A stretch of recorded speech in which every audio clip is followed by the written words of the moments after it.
circle from all that stressed. We trust the guardians, trust the guides, trust the open and what's inside. When the moon is high, it's time to fly. Open your mind, let it all unwind. Let's get disenraged, time to engage. Turn another page, free from your cage. Get disenraged.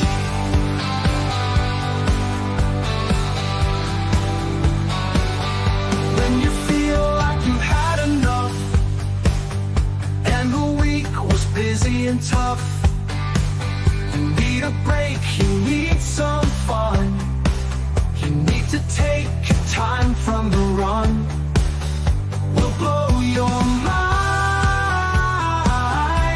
We're just in time. Seek and ye shall find. Time to unwind. Let's get disenraged. Time to engage. Turn another page, free from your cage. Get disenraged. Aliens, ghosts, spirits in the shadows, spirituality, ultra reality, the Bible, the pagans, all the conspiracies, tarot, astrology, and alternate history. Open your heart to other possibilities and get disenraged. Time to engage. Turn another page, free from your cage. Get disenraged, disenraged, disenraged, disenraged, disenraged.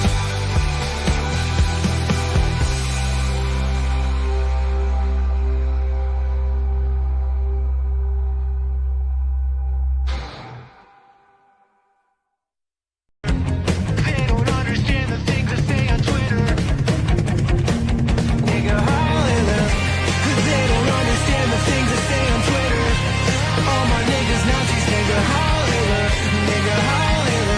Nigga holler. All my niggas Nazis, nigga holler.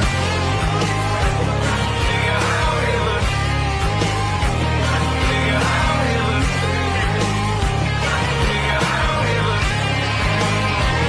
Nigga holler. They don't understand the things I say on Twitter. You're welcome, Jennifer. You're welcome. What the actual fuck? I mean, we've just been enjoying that version of Kanye West's song on the channel for about a week now, and I thought you need to experience this as well because it's funny. I was so confused. I know. I saw the look of it was like, what the fuck is going on? What the fuck is this? And then it's slowly the terror. You guys should have seen Jennifer's react because I can see the whole fucking thing. It was like slowly it dawns on her and the terror. Well, I thought it went to a commercial or something. I thought I clicked something. I was moving my mouse around, and I thought maybe I hit something. I'm like, am I still in the studio? What did I do wrong? And then I'm like, are they doing a commercial? It was a surprise. It was a surprise. Then I heard the lyrics. Oh no! What is that? You have to admit, though, some people are getting really creative with those edits. They're doing all sorts of different versions of that song, and it's Well, like I really kind of like the emo version, if I'm honest about it. Is that the emo version? Yeah, that's the emo version. I like that. Well, it's a lot more upbeat, you know, it makes you feel good about what they're singing about. Makes you feel it's a feel good song. All my nigga Nazis, hail Hitler. That's definitely not. That's never gonna get clipped out of context. Yeah. It's like, they've got these little white punks saying the N-word. What kind of commercial is this? What kind of stupid band is this? That I heard the sped up in the background, and I went, "Oh no." Oh my Yep, god. I it actually was like a the peppy surprise. version. Yeah. Yep. It's nice, less preachy. I saw some guy did a whole piano arrangement of the song. Some guy got fired from his job for doing a ukulele arrangement of the Oh, song. for the I love. saw a big band version of the song today.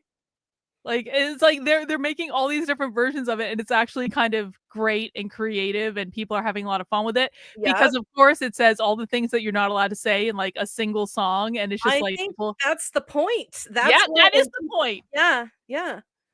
I It's think it's really exactly the point. awesome to see people getting it and jumping in and going, "This is just it's art, it's freedom of expression. Screw you guys, we're sick of being suppressed. Help, help." You know that I'm being suppressed. Like, they're finally I think it's hilarious. I love it. I think it's great. It's I I hope Go ahead. people understand and don't get all like, well, they're gonna get butthurt. If they're gonna get butthurt, they're gonna get butthurt. You can't stop it. It's like a great reveal of what people actually think and who can be relied on and who, quite frankly, can't be relied on to Yeah. say these are words. And we always said that we were in favor of free speech, and literally no one is harmed in the singing of this song. And Yeah. everyone needs to calm down. And you're proving his point every single time you cancel him off everything when there are songs about like worshiping the devil and being satanic and all that stuff. And I'm not judging because I don't care. I've got a priest of Satan that in the Church of Satan that watches the channel. I don't really care, but like they're allowed to have their songs. Some people find that song really offensive, so Yeah. why can't this song be offensive too? You know, with love to my Christian friends, like Christian music literally makes me nauseous. Yeah, oh Like yeah, Christian totally. rock, No, they're really like yeah. praise him, I just like I literally get nauseous from it. Mhm. It really I can't. And I feel bad because they do have some really decent rock bands. There's some great singers, there's some really good melodies, but like the real drippy stuff, I can't do it, man.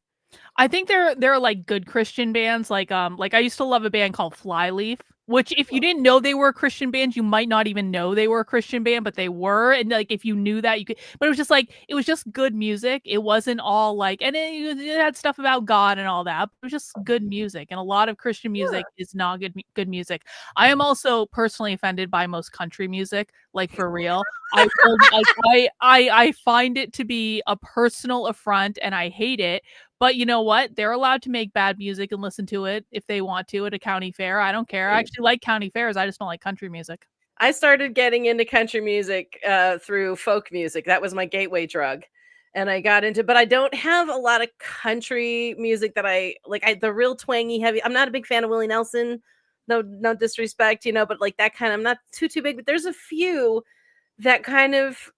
I have some fond memories of karaoke and people singing things that just was fun, and the whole crowd got into it. So I got a little into that, and I mean, I'm going to be going to Tennessee, so I'll be right by Nashville and Memphis. Nashville is great. I like Memphis way more than Nashville though. Like You Memphis do? has there's just something about Memphis. I don't know. Like at Mm. least when I was there, and it's been a while since I was there, but like it's just like it's got like a vibe to it. Like Nashville has a vibe too, but it's more kind of like a look at me, I'm gonna be a famous country singer vibe. And it's not a bad vibe, but like Nashville just has like down home like people and like it feels like it has roots, you know what I'm saying? And it just or Memphis rather, whatever. I think I said Yeah, Memphis. But yeah. like like the food is excellent there, but it's all like Ooh. it's food that like you would get in like a good diner, like a real diner or something like that. It's Oh, like yeah. that sort of thing. They've got a whole like downtown with like blues all over the place and stuff like that. It's got like vibes is the best way I can put it. So Really I cool. loved Memphis. Yeah. I want to say hi to my friend Assy. Hi, Assy. I'm not gonna say that. Giga Hill. No, no, no, no, no, no, no. I'm not saying that. I'm not saying that either. Not saying that. Thank you, Nick. I'm not saying that either. No, not saying that either. No. See, I'll say all my nigga Nazis hail Hitler, but like some of the things you guys put in the chat, I'm like, no, it's a line too far. I'm not saying that on the internet. That's not gonna happen. No. I don't mind saying titlers. I think that's funny. um. All right. So what's going on, Jennifer? I feel like you had something you wanted to talk about. Oh, I have some cool things happening. I've had a really Yeah. productive last couple weeks, and Yeah, and last week I got my werewolf novel finished. Sweet. It is off to beta readers. I should be getting it back in the next few days so I can So do some edits. you're promoting and encouraging bestiality. I think this is a great step. Absolutely. Doggy Yeah. style all the way.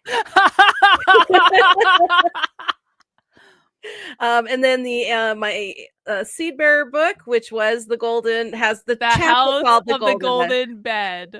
That one's coming back from my editor, and it's hopefully going to be published in the next 3 weeks is my goal. We'll see. I hope. Now, So did you dedicate the House of the Golden Bed book to the Anunnaki as it rightfully should be? Because it was that Anunnaki documentary that inspired the House of the Golden Bed. I don't have a dedication to anybody, but now that you mention it, that's not a bad idea. It's pretty hilarious. I love handing out book dedications like prizes. This is part of the reason I want to keep right. Like, you get a dedication, and you get a dedication. We're gonna find the perfect dedication for you. Oh yeah, I was thinking of dedicating the werewolf. Well, the werewolf book's being dedicated to my husband because it's partially inspired by the growth of our relationship and him being on the road and just kind of how we melded together in our dating process and everything. And it's partially inspired by that. But I'm trying to think. There was one that I was gonna dedicate to like all the bitches that like being bent over or something like that. Not sure which one I was thinking of for that one, but and then I'm judging a flash fiction contest right now, which has been really cool. I'm enjoying the hell of it, and I'm realizing I am a judgy bitch. I love judging. Yeah, I'm You're a judging Capricorn. You judge people. Yeah, you're a Capricorn. but I never say anything, but I'll like totally think things, and then I'll turn around and say to like my friend or like, oh my god, did you catch that? Like just boom, like turn around and just then the truth comes out. But anyway, I'm really enjoying the stories. There's some fantastic unknown writers out there. Flash fiction is under 2,000 words, so it's very quick stories. And then I got inspired to try my hand at it myself because one of the categories is romance, and I'm not sure about the romances in these. I don't think people know what's expected for romance. That made me kind of sad. I think it's a great opportunity to make yourself feel better when you put yourself up as a judge for a contest of some sort. And you start to realize too, you're like, you know what? Part of winning is literally just showing up. That's And true. if a whole bunch of people that have shitty writing show up and no one with good writing shows up, then one of the shitty writers is going to win the award and the good writer is not going to have an award because they didn't show up. And it's like, I feel like people who are actually competent at things, oftentimes they talk themselves out of it. They're like, I suck. I'm not good. They have like all this imposter syndrome. Yeah. Where if they honestly just showed up, they would blow everyone else out of the water. But the people who aren't as good at it don't have, this is Dunning-Kruger effect. They don't have the self-awareness to know like, this isn't good, or maybe this could use some improvement, but they put it out there because they're like, oh, I think this is the greatest thing ever. And it's like, maybe, it's, maybe average, but like you certainly could improve, but they don't know that. Yeah. I think self-awareness is definitely one of the things that we need to be, but also it does make you self-conscious. I think you're absolutely right. And when you lack that, you just bulldoze ahead and you're like, yeah, look at me, I'm accomplishing so much. And they're probably a lot happier than the rest of us. Oh yeah. And it's like, okay, so fine, be self-aware, but it's also like, don't be self-defeatist. Like, yeah, I think there's a delicate balance to be had between saying, you know what, things can probably be made better and I could probably do things a little bit more efficiently, but you know what, maybe we can make improvements over time. And I'm still going to put my stuff out there in the meantime, because if you just hold everything, like, there's so many, I look back at some of the things on the Substack that I wrote like 2-3 years ago, and I'm like, what the fuck were you thinking? yeah. Like, seriously, I'm like, what the, like, I was like, this is shitty writing. There are typos all over this. This doesn't even make sense anymore. And I'm like, and I'm not saying that's like true with a lot of stuff on the Substack, but like the Substack for me is like working out my ideas, right? As I think most people do in this case. And it's just like, I'm like, man, I'm glad that I wasn't judging myself too harshly back then. And I was just putting content out because, that would not be something I would publish today, but I didn't know any better. Well, I used to do karaoke every week, and I even hosted for a couple of years. And the people that get up there and they just suck. They're just awful. They have no business singing, but they're up there having a freaking blast. They fucking love it. They love it. And you know what? I love every singer that gets up there because God bless them. Do you know how hard it is, the courage it takes to get up on stage, hold a microphone and let your voice come out in front of a room full of strangers, it takes a lot of courage. And I have respect for anybody who gets on a karaoke stage. I don't care how bad you are. Have a good time. Pardon me. And then I'm having that experience with this writing contest where I'm like, this is not good, but God damn it, you tried. Look at you. You went, I'm gonna go compete. And it's like, fuck yeah. Good for you. I'm gonna have to knock you down for some things, but there's some I'm noticing with some of these scores, there's some that are really not the strongest writing, blessed, not the strongest writing, but they're getting higher scores than some of the stronger writing because either the stronger writers have miscategorized themselves or they're so overconfident in some cases that their errors are egregious. And another thing that's interesting is nobody's doing the formatting properly. Oh God, I know. I sometimes I have this whole list of websites I can submit articles to, and like if you go through the websites, they all have you will format it exactly like this, and they list like 10 points, and I'm like, the reason they're doing this is like just to see if people get the formatting correctly. If you'll follow instructions. Yeah, exactly. And it's like if you don't follow instructions, they're not even going to read your fucking article because it's like you didn't follow the instructions. No. A lot of publishers and agents are the same way. They will not even read a manuscript or a query letter if you don't formulate it exactly the way they want it. And the thing about it is with publishing, doing the formatting is very standardized. And if you don't take the time to learn what that is, no one's going to take you seriously. Sorry, not sorry. That's the way. Why do we have punctuation rules? Why not just put commas where periods go and periods where quotations go? Who cares? If you have something standardized so things are streamlined and easy to understand for the people taking in your product, which are the readers. And so I'm really interested in being able to help people better understand how to format it, because I sure didn't when I started out. I had to learn everything from scratch. The information is available and free on the internet anywhere you want to look. So I mean, anytime you guys want to do something, do your research, do your homework. Don't walk in completely green thinking you got the best thing in the world. Bless your heart, you just might, but no one's gonna pay attention if it's not done well. Yeah.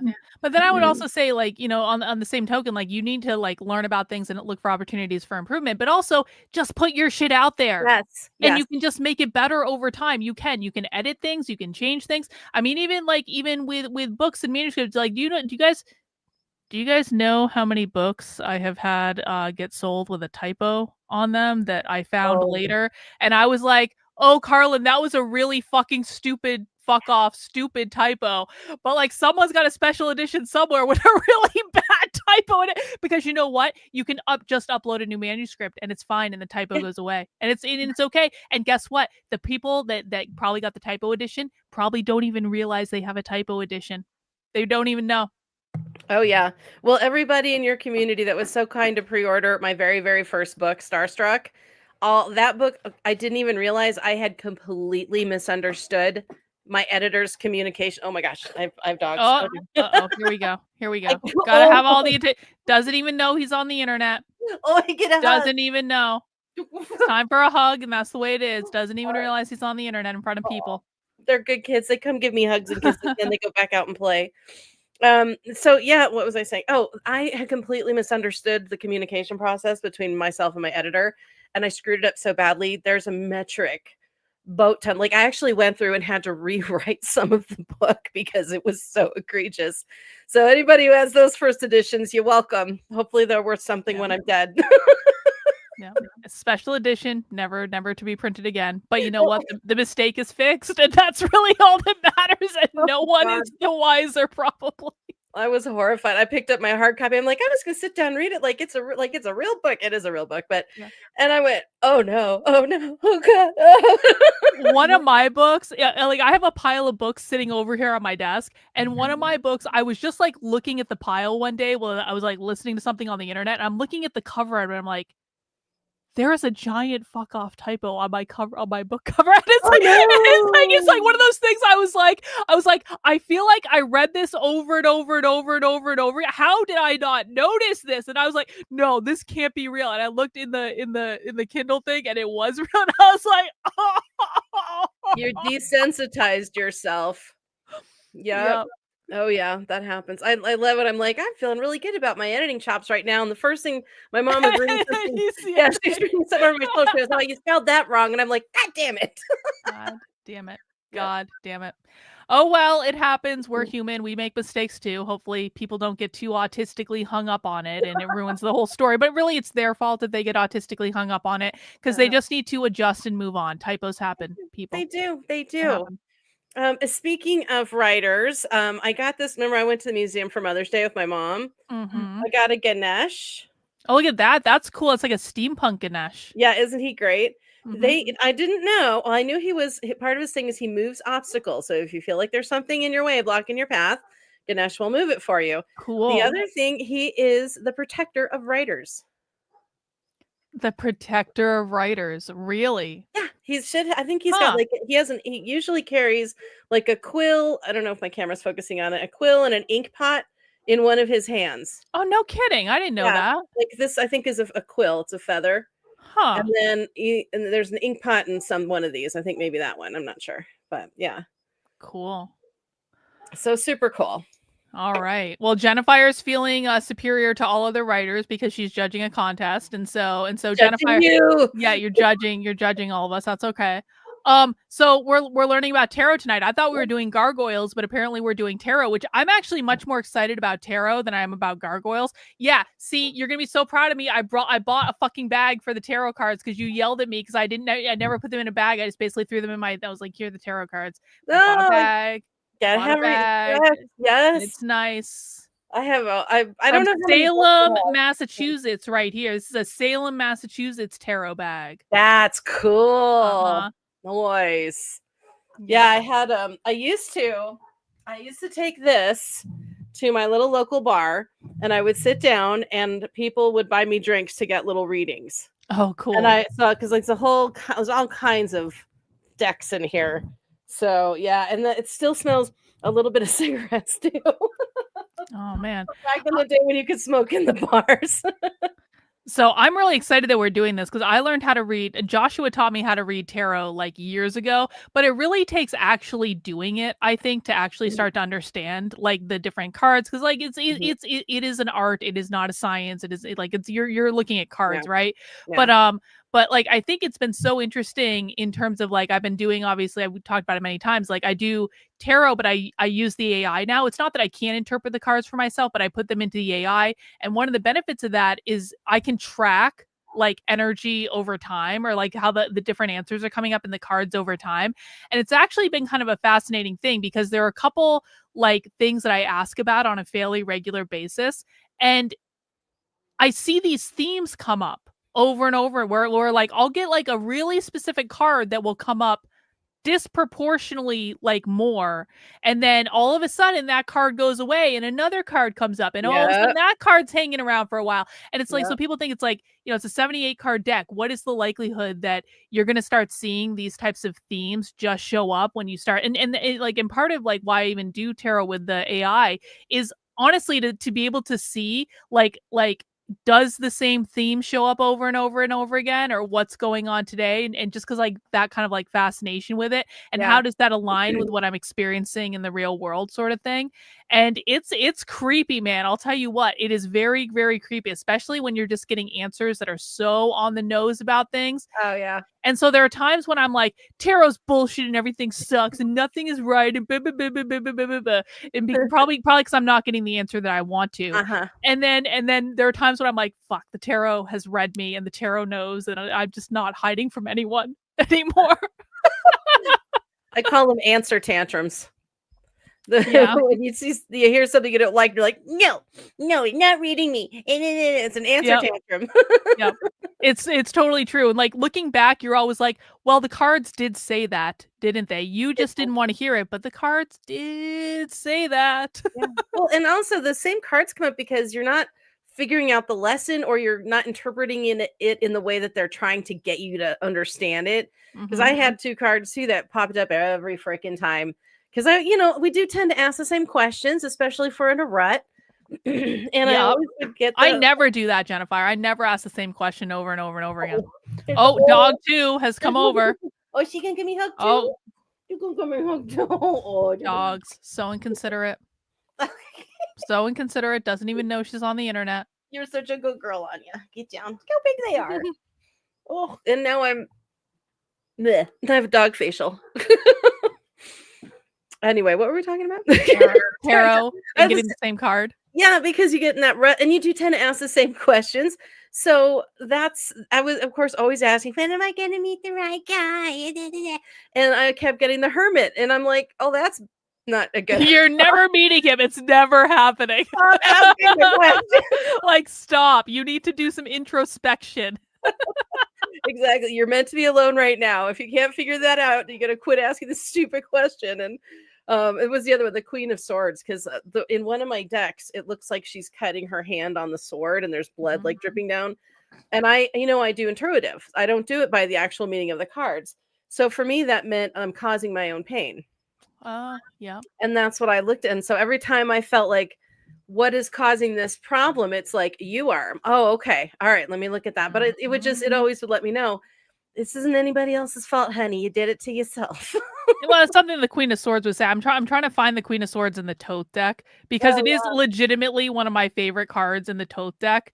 And I'm gonna. Oh, here she is. Here she is in the middle of the deck, not in the end of the deck for once. This is the Queen of Swords in the Tote deck. Oh, nice. And so what you see is that she has a severed head of a man.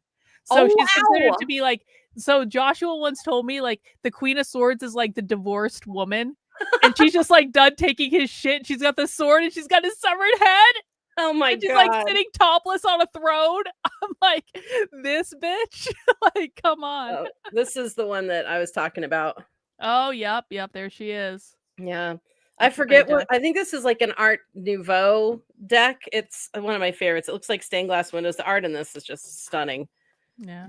But I haven't used many tarot decks. I used the Rider-Waite for a long time, and I was very committed to the Rider-Waite. And then one day, like, I lost a card in the deck, and I couldn't find it anywhere. I was like, where the fuck did the card go? The card grew legs and ran away, obviously. Whoa. And I later found it. It had fallen off my desk and had gone underneath something. But I was like, I had this Tote deck sitting around. I was like, well, I guess I got to use the Tote deck now because the other deck is ruined. And so I started using it, and I did not like it at first. And now I can't imagine using anything else. I'm like, okay, I'm committed to the Tote deck now, but yeah, I've got it as well. It's a great deck. Yeah, she's so my favorite. That one's me. That's my card. I can tell the Mm-hmm. Aries red, and yeah. Cheetah. Very very cool. Beautiful. Well, I have 10. So I mean, like, we can. You've got way more than I do. I do. Yeah, I had actually. Oh, this one has a funny story behind. My freaking thing microphone cover came off and got eaten by a dog. So I jerry rigged one. It's not optimal. This one is this the one? Yeah, this one.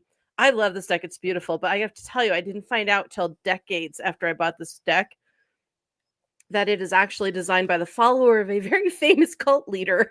And I had no idea, but it's the Osho Zen. Oh, I know. I've got the Osho Zen Tarot. Do you? I do have that one. Yeah, I got that one a lot. Wow, it is a nice deck, though. It's gorgeous one. I love how it's got like one of the rainbows and clouds, and like it's a really gorgeous deck. And it was painted by one of his followers. And in fact, there's a picture of Master Osho in here. And I loved this deck so much, and I used it constantly because it just had such a lovely, gentle energy to it. And it wasn't until I later watched a documentary about this cult leader in California, and I'm like, that looks just like Master Osho. Oh, no. Oh, it is Osho. I know exactly what documentary you're talking about. Listen, man, Osho may have been crazy, and he may have had a little commune cult, and he may have had 100 Rolls Royces or whatever he had. Yep. But Osho gave some wisdom too. Osho said that, like, just because he was crazy and a cult leader doesn't mean he didn't have, things to say. Yeah, true. Well, I mean, truth is truth no matter the source. But I couldn't believe that. I was so dismayed. I'm like, oh, I've got his tarot deck. Oh my God. But it's not his tarot deck. It was the teachings that he brought down that were good went into this woman, and she put them in this deck. And I look at it as her deck, and I just think it's really beautiful. Yeah, I love it. All right, we got a couple of videos to watch about tarot. Yeah. And I just have them, I think, in the order that you sent them to me in. Mm-hmm. So Tarot's Forbidden Secrets, the true occult history of the cards. Dun dun dun. Indeed. All right. Yo! Wait, I did that right. I didn't do that right. Hang on. My bad. I didn't set up the sound. Like Don't have a seizure.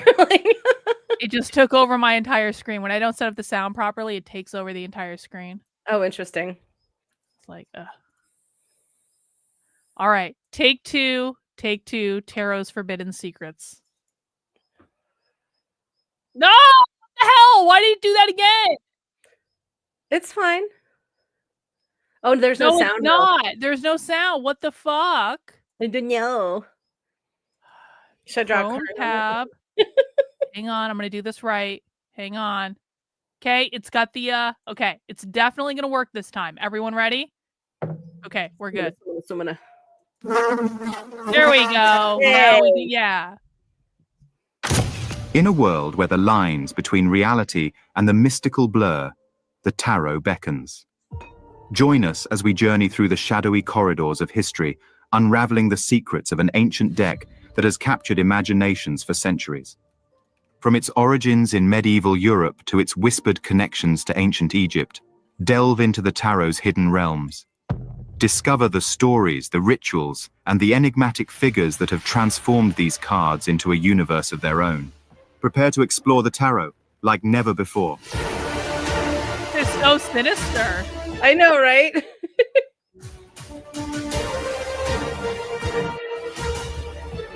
It's like you may never return after the tarot. It will drag you to the pits of hell. Don't read the cards.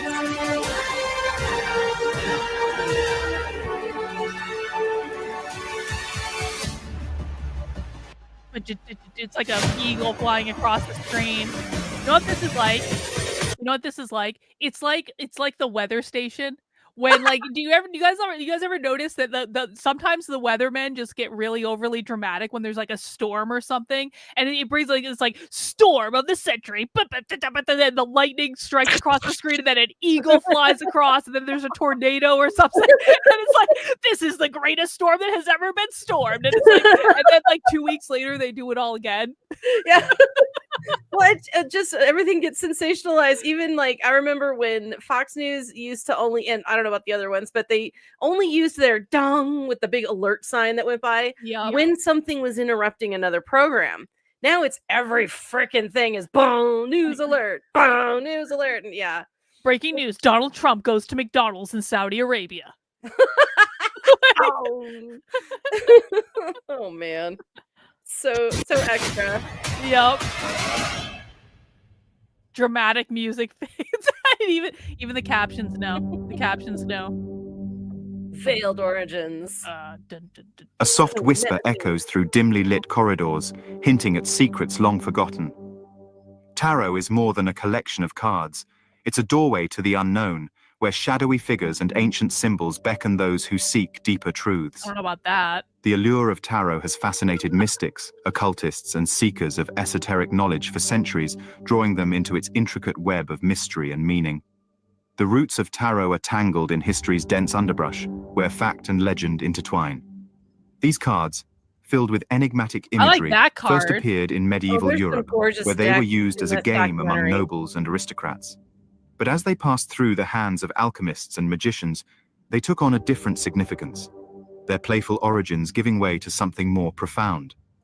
It's said that these cards hold hidden messages, each image a symbol pointing toward deeper truths. Hang on. Some believe the tarot's origin. Hang on. Can we talk about just like what tarot is for a second? In my perspective, and you can offer your perspective. Just like I think because there might be people watching this who don't like. I do not believe these cards are magical. I believe that they're archetypes that describe different aspects of our journey through life, and that every single one of us will experience all the aspects depicted on these cards, whether it be like, you know, something good, like you're you're having joy and the exuberance and dancing with your friends or whatever, or that you have a really big victory and you feel really proud of that, or that you are focusing on everything that's going wrong while ignoring the things that are going right, or you feel left out in the cold, or you have, like, I used to call myself, when I was really triggering the retards online, I used to call myself the tower event creator, because I was just giving them tower event after tower event, which is, tower event is basically where you trigger someone where they bring down all, like, everything crashes down around them and they don't know what to do. But of course, after a tower event, you have a chance to rebuild and you have a chance to, like, build everything back up, which is the star that's right after the tower and all this stuff. Yeah. And so it's like, all of the cards, they're not magical. It's not some sort of secret thing. It's just telling you, here is where the energy is right now in the moment that you pulled these cards.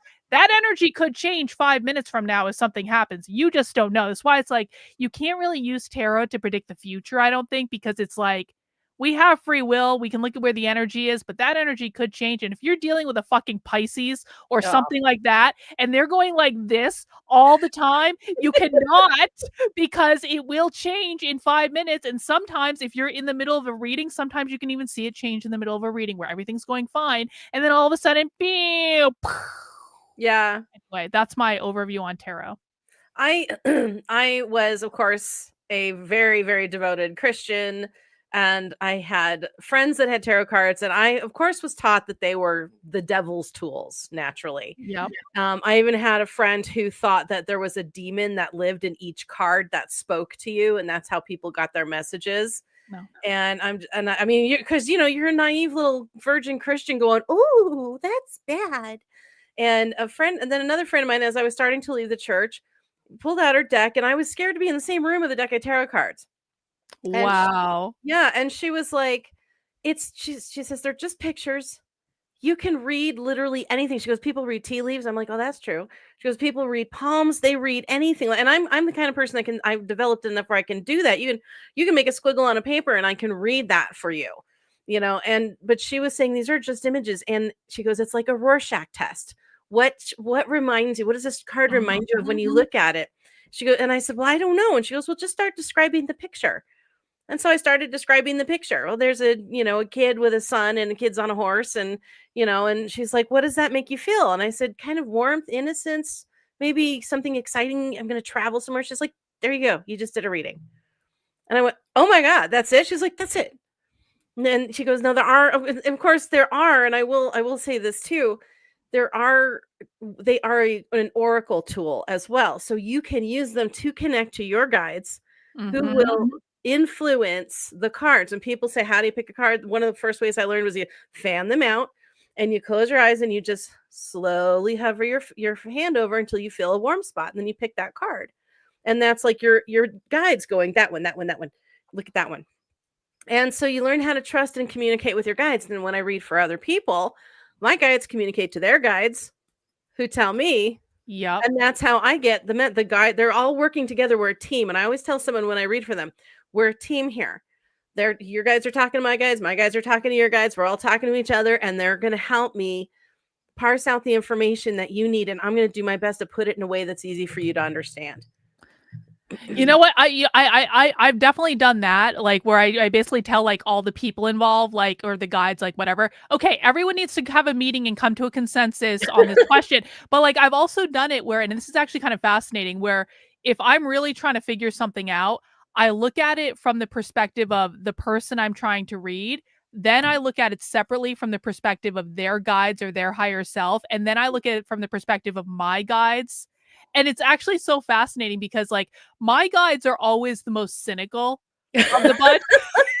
Why does that sound so they're always like if the person that I'm reading, they're like, yeah, I think I might go in this direction, whatever, you're reading their subconscious, and their higher self is like, yeah, they're kind of leaning in that direction. My guides are gonna be like, nope, that's never gonna happen. They're never gonna do it for reasons X, Y, B, and Z. And I was I'm like, okay, all of you need to have a little meeting right now, and you need to form a consensus about what's most likely to happen, and you need to deliver me an answer, okay? And it always ends up being like somewhere in like the middle where like, people have compromised, but it's just it's fascinating for me to read it from that perspective, because it's like, if you ask the person directly, they don't know because there are all sorts of subconscious things going on. And so it's like hard to get an answer, like if you read the person directly. But it's like if you have it from a more objective place, it's like you might get a more realistic thing. I don't know. That's been my experience. I'm just picturing your guides, like one of them in the corner with a cigarette going, working with Karlyn all these years, it does stuff to you. Yeah. That's kind of what it's like. Or it's like I picture them, they're like in the corner, they're like bitch, you've asked the same question 15 times. Yep. And we keep telling you, and just cause that person's guides are giving you a different answer doesn't mean the answer is actually going to change, because you know what they're answering. Like, it's like you're getting the cynical lecture over here, and I'm like, I don't want the fucking cynical lecture. Go away. Give me a rainbow. Somebody give me a rainbow. I want the nice thing. Well, and here's something else, like with reading and oracle cards and things like that, and tarot cards. Now, I showed you these when you were here. I don't remember if you got your own copy or not, but these were the soul cards. Oh yeah, those are cool. Yeah, and they're just beautiful images. Now, these don't have a rhyme, reason, order, or anything. They're just images that this lady paints that are really evocative. There's no right way to look at them. Yeah, isn't that beautiful? And it just is meant to connect with your emotional core, to inspire you to go, oh, that makes me feel this thing. Okay, what is that? Something I'm missing, something I need to chase, something that I have to be grateful for. And you can start really self-analyzing, through the images of these cards, just your own kind of emotional and mental spiritual journey. And I absolutely, there's 2 decks of soul cards, and they're just fantastic. And I've got both of them. But again, it's just a way to delve into, to know yourself. Even the Bible says know thyself, but it's that kind of thing. And if you get into the woo aspect with talking to spirits, your angels, maybe your great grandmother, whatever, that can be there too. And that's really up to your comfort level. And if you're listening. It's true. Judgmental Lizard says, my guides are like, this bitch doesn't listen.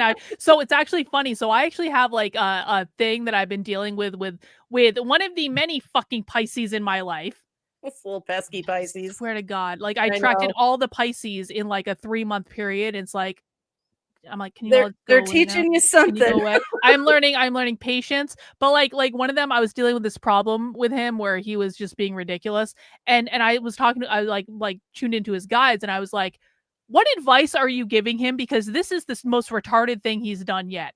And like I may have been a little bit more diplomatic than that. Was basically my question. And his guides are like, don't fucking look at us. We're telling him not to do this. We're telling him not to do that. We are sending him so many signs not to, and he's not listening. And it's like, so it is actually kind of funny sometimes, the things that come through. You just don't expect them. Yeah, it is. Oh, and I did really quickly want to address, like, you're talking about reading the future, because a lot of people look at it's fortune telling, right? They want to know what's going to happen with this, what's going to happen with that. And it's like, well, so I always tell them what I can do is I can look at where your energy path is headed in this moment. That could change any minute, but I can at least guide you. If you like what you see, keep doing what you're doing. If you don't like what you see, change something, because you can always change it. And that helps people feel more empowered. They're like, oh, I have control. I'm like, of course you have fucking control. We live in a free will universe. Do what you need to do. We always have free will. Nothing is decided. Nothing is written. I do think that some paths are going to be easier than others, which I think is part of the benefit of this, is like, what is actually the path of least resistance? What does my soul want? Like, what am I being guided to do? Stuff like that. But sometimes you just don't want to take that path because you are making things harder. And you're allowed to do that, but eventually, you're probably going to get exhausted if you keep making things harder for no good reason. We also have a hard time trusting when things are easy, because we Yes. think, oh, this is coming too easy. This can't be right. Never trust a good deal. It's too good to be true. Blah blah blah. And sometimes things are just easy. The universe favors speed. When you manifest things, it'll happen for you very quickly once you align with that thing. Can I just tell you, I manifested something today that it wasn't that I just started trying to do it today. I started trying to do it a couple weeks ago, but I was like, holy shit, that manifested quickly. It's like, it's amazing what happens sometimes when you just focus on something and actually you put your energy into it in the right way. And then all of a sudden, just out of nowhere, it's like, okay, well, good. Yeah. Yeah, it feels amazing when you're in alignment, and then all of a sudden you feel really powerful, and you're like, whoa, whoa, whoa, whoa, whoa. Yeah, it's like I did that. Like what? Maybe this is a little scary now. Maybe I don't want to know that I have this power. Yeah. Well, what else can we do? Zip zap, zip zap. Yeah. Yep. Kevin Michael, can we do super chats to do? I would prefer not to, if I'm being honest about it. I don't think we should be doing readings on the internet. I know that Joshua and I used to do that, but it was for celebrities and things like that. And I don't think you should have private readings on the internet. I think it's problematic. Jennifer, what do you think? I think that like I don't have a problem necessarily with answering questions and stuff. The thing that I get concerned with is if something really personal or triggery happens and then it's like, now everybody knows, you're welcome, so Yeah, you don't know what the answer is going to be, and it's not always going to be an answer that you like. yeah, it's true. I think if we did a show with that purpose, it might be an interesting experiment to see how it works. But because a lot of people would ask personal questions to Joshua. I don't know if tonight's the night for that, but there's, it's something. If we can't think of anything to frickin' cover, we can pull the cards and go, okay, everybody start super chatting. Yeah. I prefer just to learn about the tarot and to talk about it tonight. Yeah. Would be my preference. But thank you, Kevin Michael. I appreciate it. Stretch back to ancient Egypt, where priests and priestesses used them to communicate with the gods. Others see connections to the arcane wisdom of Hermeticism, the secret knowledge that claims to hold the key to the universe. Yet even with these stories, the true origin of tarot remains shrouded in a veil of uncertainty. As these cards spread across Europe, their appeal grew among those who sought to pierce the veil of reality. The figures depicted, magicians, priests, and mystical beings, seemed to speak to ancient archetypes buried deep within the human psyche. It was as if each card held a key to unlocking hidden parts of the soul, a way to navigate the labyrinthine pathways of existence. But tarot's journey through history is not just a tale of mystical allure, it's also a story of transformation. What began as a deck of playing cards gradually evolved into a tool for divination and spiritual exploration. Not for divination. The Come eerie on. symbols and cryptic it's a imagery form of, but became it's a not language, to touch a the way to darkness converse that you- with the unknown. Hold on a It's second. like, well, it's like this whole idea of like, you're not reading the future. You're looking at where the energy is right now, and that could conceivably change. It's Yeah. like you don't know. I always thought about the word divination as touching the divine. What can I divine from this? These images or messages. But I understand the fortune telling aspect of that and the reputation of that word. Yeah, I But agree with you. I also just think it's just not descriptive of like what it is. I mean, it's like, if you like touching the divine. Okay, aren't we all divine? Technically, are we all divine? Are we all divine beings? Indeed. Was a question that Nightslide asked us that I just saw because I'm reviewing chat right now. Oh. And he was asking, do we know our human design profiles? I'm not sure I am familiar with that term. I don't know what that means. Really interesting. You'll have to try and clarify in the chat, Nightslide. I'm interested in what that is. Cards lean into the best utilizing our types of energy. Yeah, if you're attracted to a deck, it's like meeting someone you're going to fall in love with. Like you can't walk away from it. You have to buy this deck. Yeah, it's crazy. Sure, it's like the same with crystals, by the way. Oh yeah, same exact thing with crystals. Even if you don't need another crystal, it's your crystal, and you're going to buy the crystal. Yep, totally. Kazmar, do you use tarot cards to learn about past lives and people you were? You could use tarot cards to learn about past lives. You can use tarot cards to learn about anything. Yeah, you can ask any question you want, and if they're talking and you're connecting with that energy, and you're open to letting the answer come to you, you'll get answers. It's really interesting. Yeah, I tend to think meditation is better for learning about past lives, just because like you can put yourself back in that energy and like you can like visualize it or whatever. But I think you can use tarot cards for that. Yeah, I think with some people it's not as easy for them to get into that meditative space and do that. So like to ask someone who goes, and tarot cards are a real familiar tool, people kind of get them, so it's like, oh, did the cards say I was in the military or was I a housewife or whatever? And you can get guidance on anything. Totally. Glimpse the future. With each shuffle, the cards whisper of possibilities, their meaning shifting and changing with the person who holds them. It's this ambiguity, this fluidity, that draws people into tarot's embrace, offering them a chance to explore the depths of their own consciousness. The cards invite us to ask questions, to search for answers in the darkened corners of our minds. And so, the tarot's journey begins. From its veiled origins in medieval Europe to the Hang on. Night's Light says, Human design is based on the 3 Mercury rotations while you're in the womb, which gives you personality profile and energy types such as manifestor. I've never heard of this before. Have you heard of Wow. this? No, interesting. Huh. 3 Mercury rotations while you're in the huh. I understand about for some reason I was thinking Saturn return, but that's not the same thing. Yeah, I was thinking that too. Interesting. Saturn return is when your life goes to hell when you turn 30, because Well, that is 29, 30, yeah. yeah, around the 30-year point. But we're both well past that, Jennifer, being that we are, well, I guess we just come up to it because being that we're both 29, but maybe we're not actually 29 when it comes to Saturn returns because we got through that shit a long time ago. Oh my god. Well, and it's coming again. You thankfully you don't have to worry about it again until you're 54. Uh-oh. Oh no. Wait, no, hold on. Now 58. I can math. I'm so bad at math. Oh my god, 58. Okay. Got some time. I got more 29s yet. Okay, I'm good. It'll be fine. Oh. Mysteries that lie beyond. The cards hold a promise that the path to enlightenment is as much about the journey as it is about the destination. But to truly understand the tarot, one must delve deeper, exploring not only its history, but the forces that have shaped it into the powerful tool it is today. Tarot. The very name conjures images of shadowy figures and ancient wisdom, yet the history of these cards is a puzzle, a fragmented mosaic pieced together through centuries tell us of the whispers and history. speculation. In the heart of medieval Europe, long before the tarot became a tool for divination, it was simply a deck of playing cards, known as tarocchi. These cards were a popular pastime among nobles and aristocrats, often used for games and entertainment.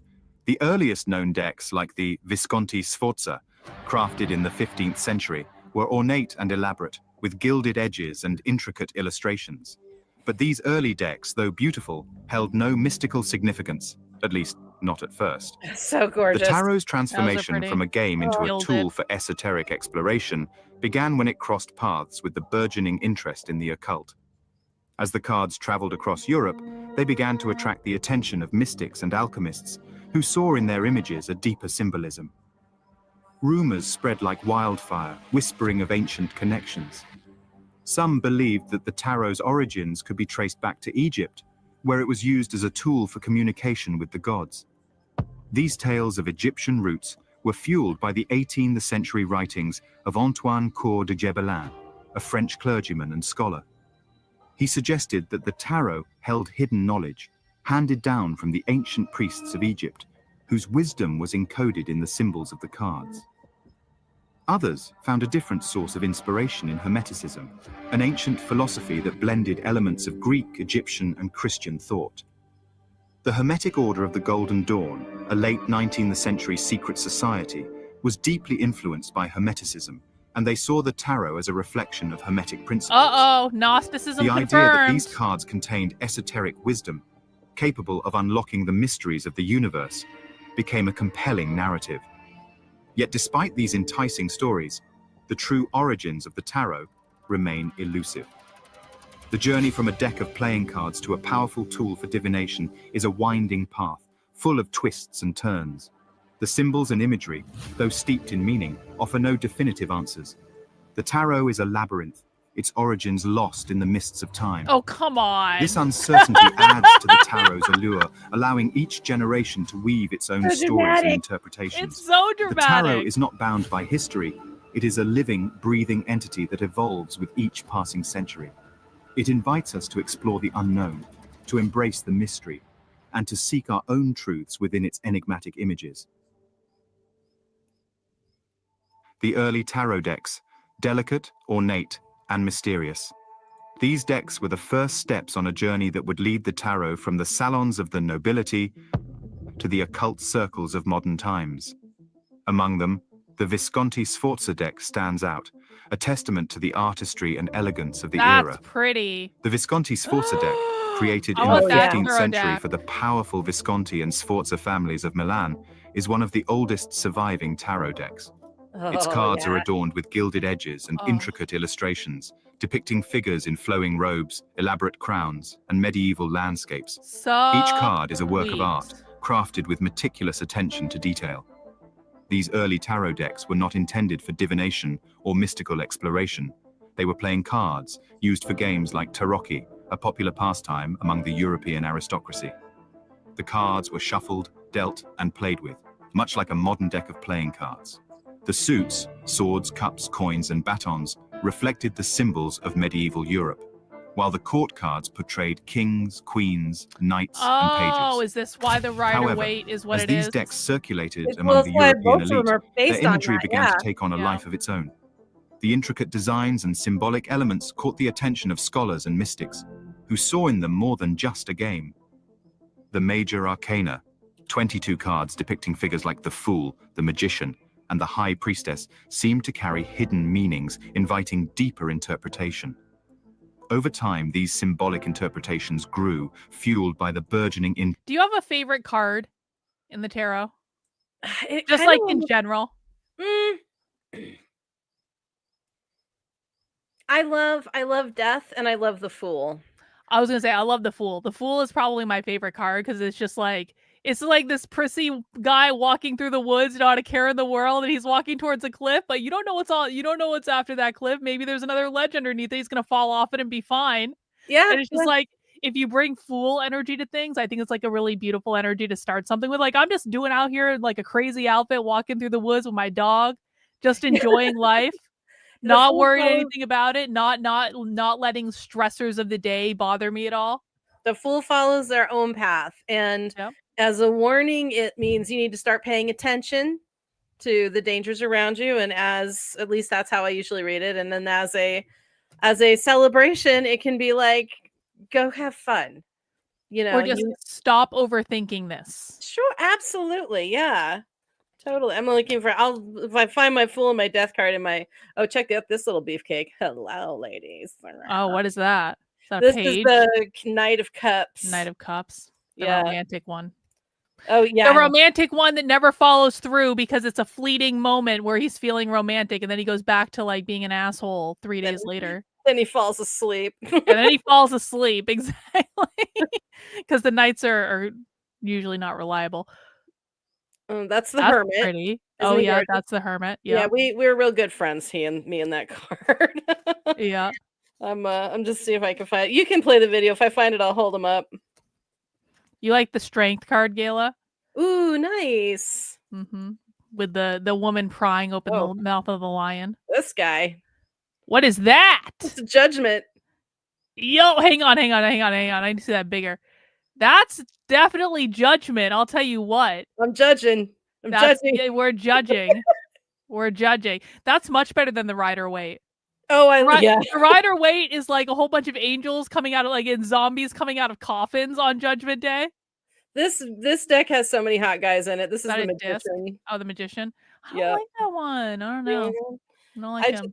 I can't- it's so funny the beefcake's in this. It cracks me up so hard. It's like this is a deck for women. Oh yeah. Well, and I was, going through my whole like romantic, like looking for love and that kind of thing. And so it just spoke to me. And Yeah, I bet you were looking for love with that tarot deck, Jennifer.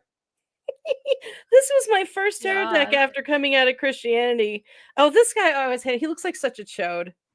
I can get that's the Chariot. He's all, Oh God, that's a how you horrible doing?" chariot. That's a horrible chariot. He doesn't even look like he's in control of anything. He's all, how you doing? He's such a Joey. Oh my gosh. But yeah, this one kind of got me, comfortable. Oh, this has a great double though. He literally has a cock for a cock. Wow.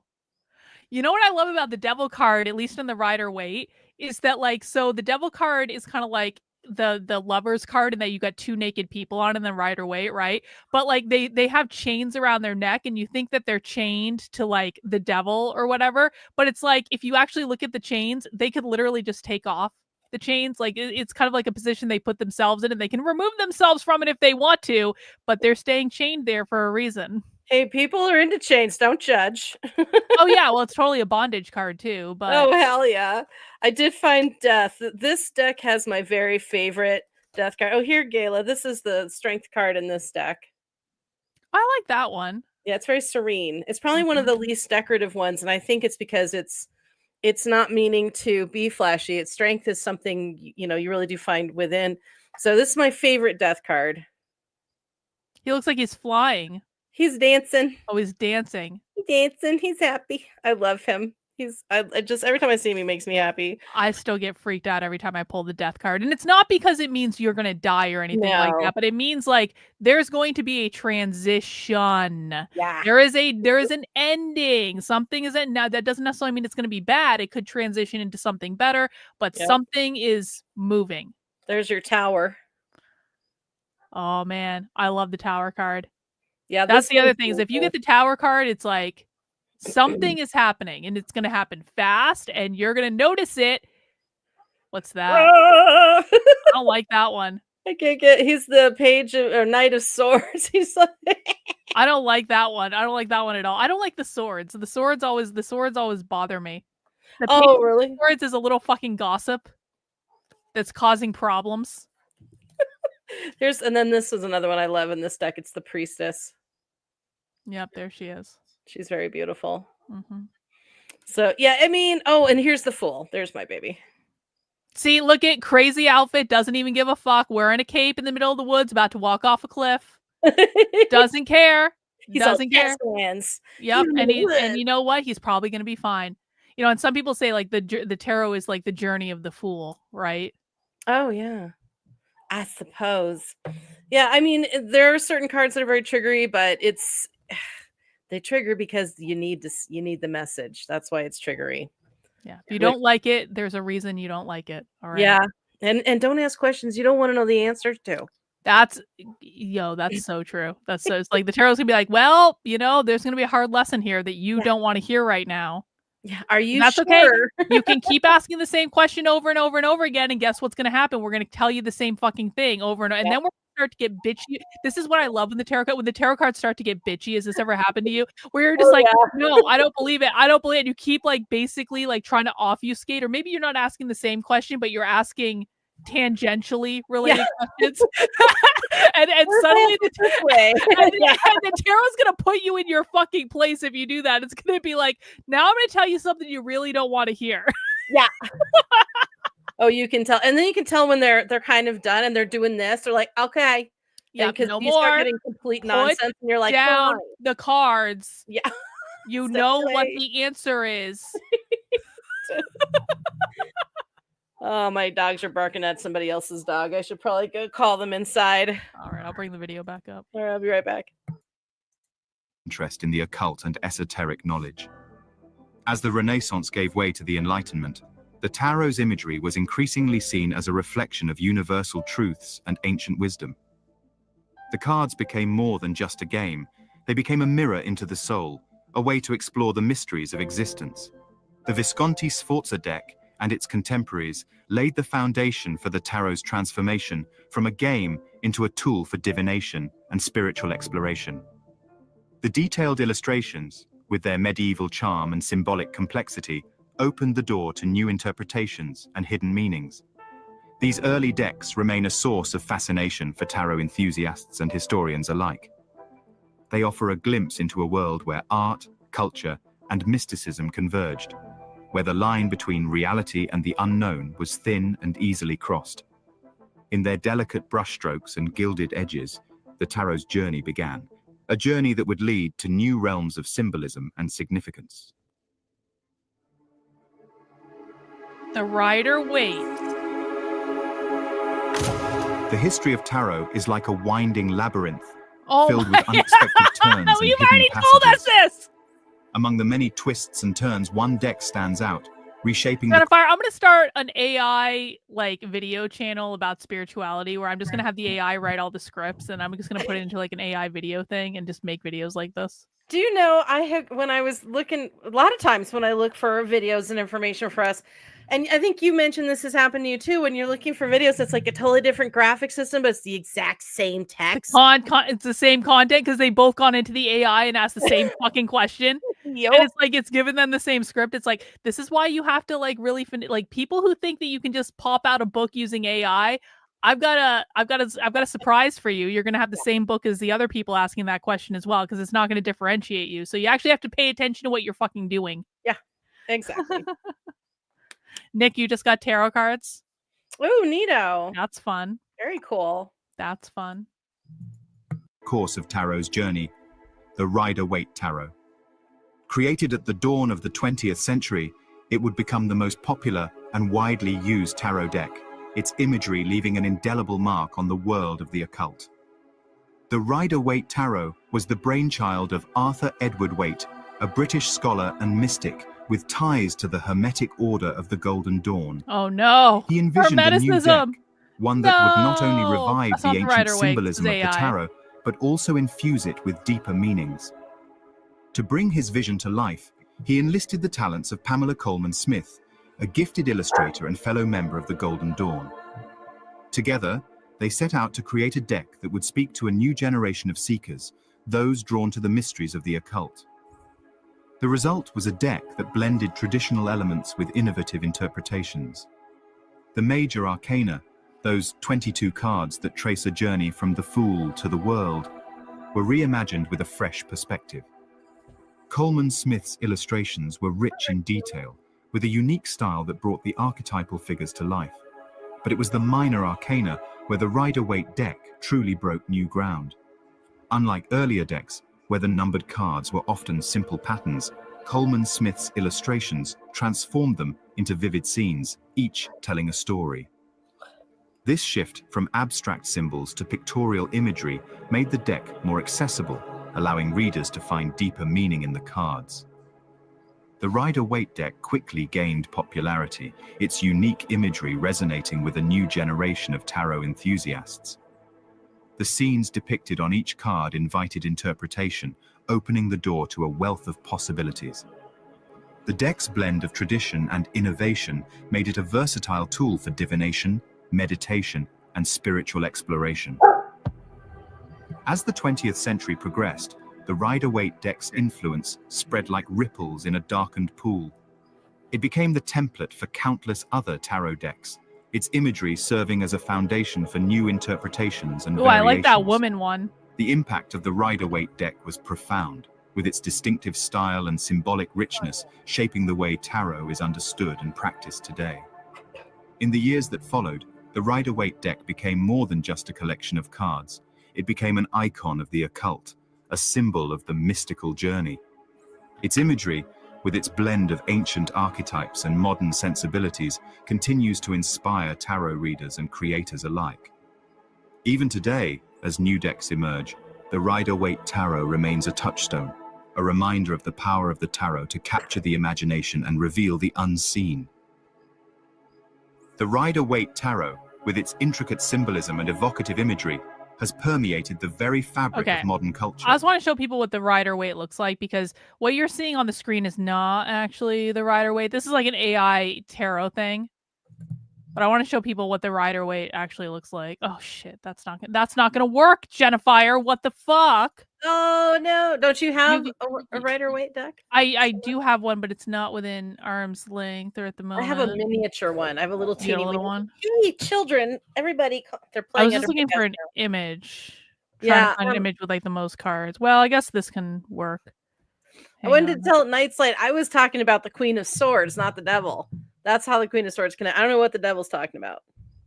So Mischief. this is like an example of what the Rider-Waite looks like. So this is the Fool, where he's dressed all in a frilly outfit on a cliff. Magician, High Priestess, Empress, Emperor, Hierophant. I don't like the Hierophant. The Hierophant is about rules and order. And I know it's like spiritual teaching as well, but the Hierophant just annoys me. I feel like the Hierophant is always judging me. Probably because he is. Because he is. Lovers, Chariot, Strength, the Hermit, Wheel of Fortune, Justice. So this is like what the Rider-Waite looks like.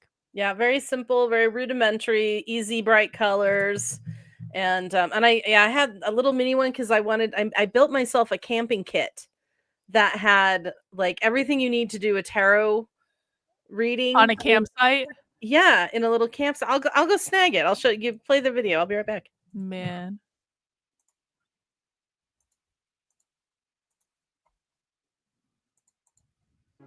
It's no longer confined to the velvet-draped circles of occultists and mystics. It has ventured into the realms of pop culture, becoming an iconic symbol that resonates across a myriad of media.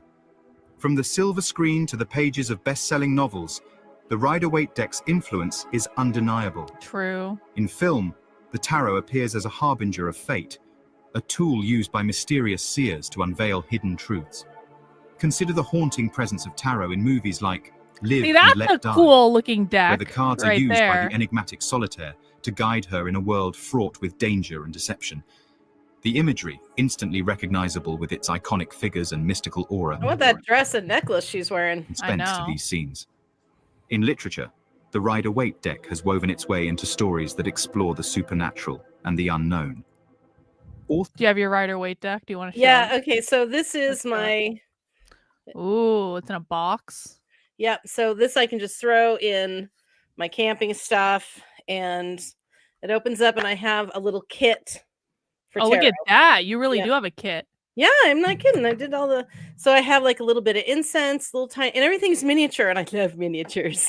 So I have a little candle holder, and I have those little Eye of the Day candles. Yep. That's what this is for. And then I have a beautiful little crystal. I think this Cool. is Chinese fluorite, I believe. And then here's my little deck. It's wait, how my decks? Oh no, that's not my deck. Sorry.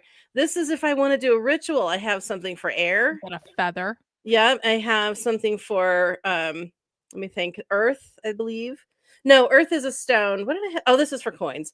Yeah. So, and then I have little matches. And so if I ever wanted to even call a little tiny circle, and then this is my little stupid jerry rig thing. This is my little deck wrapped in a little piece of silk. Oh, it is tiny, isn't it? Yeah, it's really small. It's so cute. I saw it. I'm like, okay. I've never been attracted to the Rider-Waite, but this Yo. is the only one they had. There's the hangman. That's pretty great, actually. See how small they are. They're Little just tiny cards. little tiny cards. Yep. Little babies, and they're so cute. And I can't resist a miniature. But one thing I like about the Rider-Waite deck is that because it has more simplistic imagers. Let's see what fell out. Read our fortune, Jennifer. What happened? Tower. Six of Pentacles. Six of Pentacles is great. Six of Pentacles means like an equal exchange. Like we're both giving to this show. Like no one feels like they're getting shortchanged or anything like that. Yeah. So that's good. It's about a balanced relationship. What do you know? Or alternatively, an imbalanced relationship where the person that you're reading knows that they're not giving as much as they should be. And they're kind of like, it's calling them out a little bit. Say like someone is giving you more than you're giving to them. Yeah. That's if it's inverted. If you read inverted cards. Some people don't. I just dropped half my deck on the floor. I'm going to pick that up. But some people don't read inverted decks. I do. If my rule, if I'm reading, is if more cards are inverse than are like upright, I will actually flip them, because that's another way I know they're fucking with me, is that they all start showing up upside down. I'm like, all right. I get impatient. See, I always just use it like contextually, where like if you've got two kind of like bad cards, if you got like earlier I got like what the fuck was it? It was a good card. It was like the sun or something, and then it was like two of swords and another bad card. Oh fuck, was it like five of swords or something like that? And I was like, well, that sun is not looking so good right now, is it?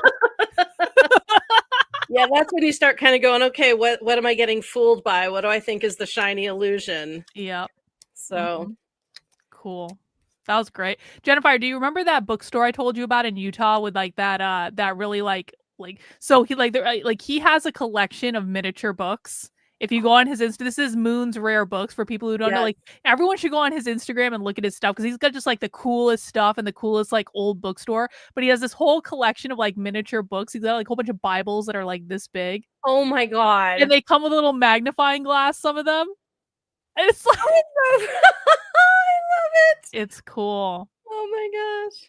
Dragonwater says, Jennifer, what do you believe about that? Who got your first tarot deck? What do you believe about that? Who your first tarot deck has to be gifted to you? Oh, is that okay? Do you understand? Yes, I do. That is a myth. I don't believe in that. Some pagan circles do say that, and some witches believe that your first tarot deck has to be gifted. So that comes from old initiation rites, as far as I understand it. I could be wrong. Tarot is available. Oracles are available. Nothing is exclusive to anyone. So I always caution people, if someone starts telling you there's rules and things you have to do and you can't access the divine, please be careful of them.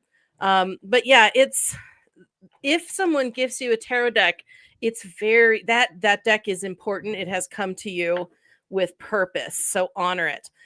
In some covens, when you go through your year and a day and then you do your initiation rite and ritual, they will gift you a tarot deck as an initiate. Some covens all have the same tarot decks. So it depends. And like I joined, there was one coven, because I did run a coven for a couple of years, but there was one that I was a part of. And once we went through our initiation, they gave us each the same ring. We all had the same kind of ring that we all wore. But anyway, but yeah, so no, I mean, if there's no, I would say, literal truth to that, but all knowledge is available to everyone. There is no hidden knowledge. Yes. There's nothing that's not available to you if you want it. Yeah. Authors use the tarot as a plot device, a key that unlocks doors to otherworldly realms. Stephen King's The Dark Tower series incorporates tarot-like symbolism to represent complex themes and character journeys. The presence of the tarot in these narratives hints at a deeper understanding of destiny and the invisible forces that shape our lives. Beyond the realm of fiction, the Rider-Waite deck has also found its way into modern spirituality. Its iconic imagery has become a source of inspiration for those seeking personal growth and self-discovery. The cards are used in workshops, meditation sessions, and spiritual retreats, guiding participants through a journey of introspection and reflection. In these settings, the tarot serves as a mirror, reflecting the archetypes and energies that dwell within each of us. The cultural impact of the Rider-Waite deck extends beyond individual experiences, shaping the broader collective consciousness. The deck's symbols, with their deep-rooted archetypes, tap into a shared mythology, evoking a sense of familiarity even among those who have never held a tarot card. The imagery of the Fool, the Magician, and the High Priestess has become part of the visual language of our times, a language that speaks to the mysteries of the human condition. As the tarot gains popularity in the modern world, its role in pop culture continues to evolve. New tarot decks, inspired by the Rider-Waite's design, are created to reflect contemporary themes and sensibilities. These decks explore diverse cultures, genres, and artistic styles, further cementing the tarot's place in the cultural zeitgeist.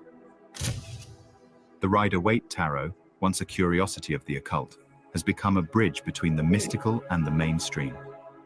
Its impact on pop culture is a testament to its enduring power, a power that invites us to explore the hidden corners of our own stories and embrace the uncertainty of the journey ahead.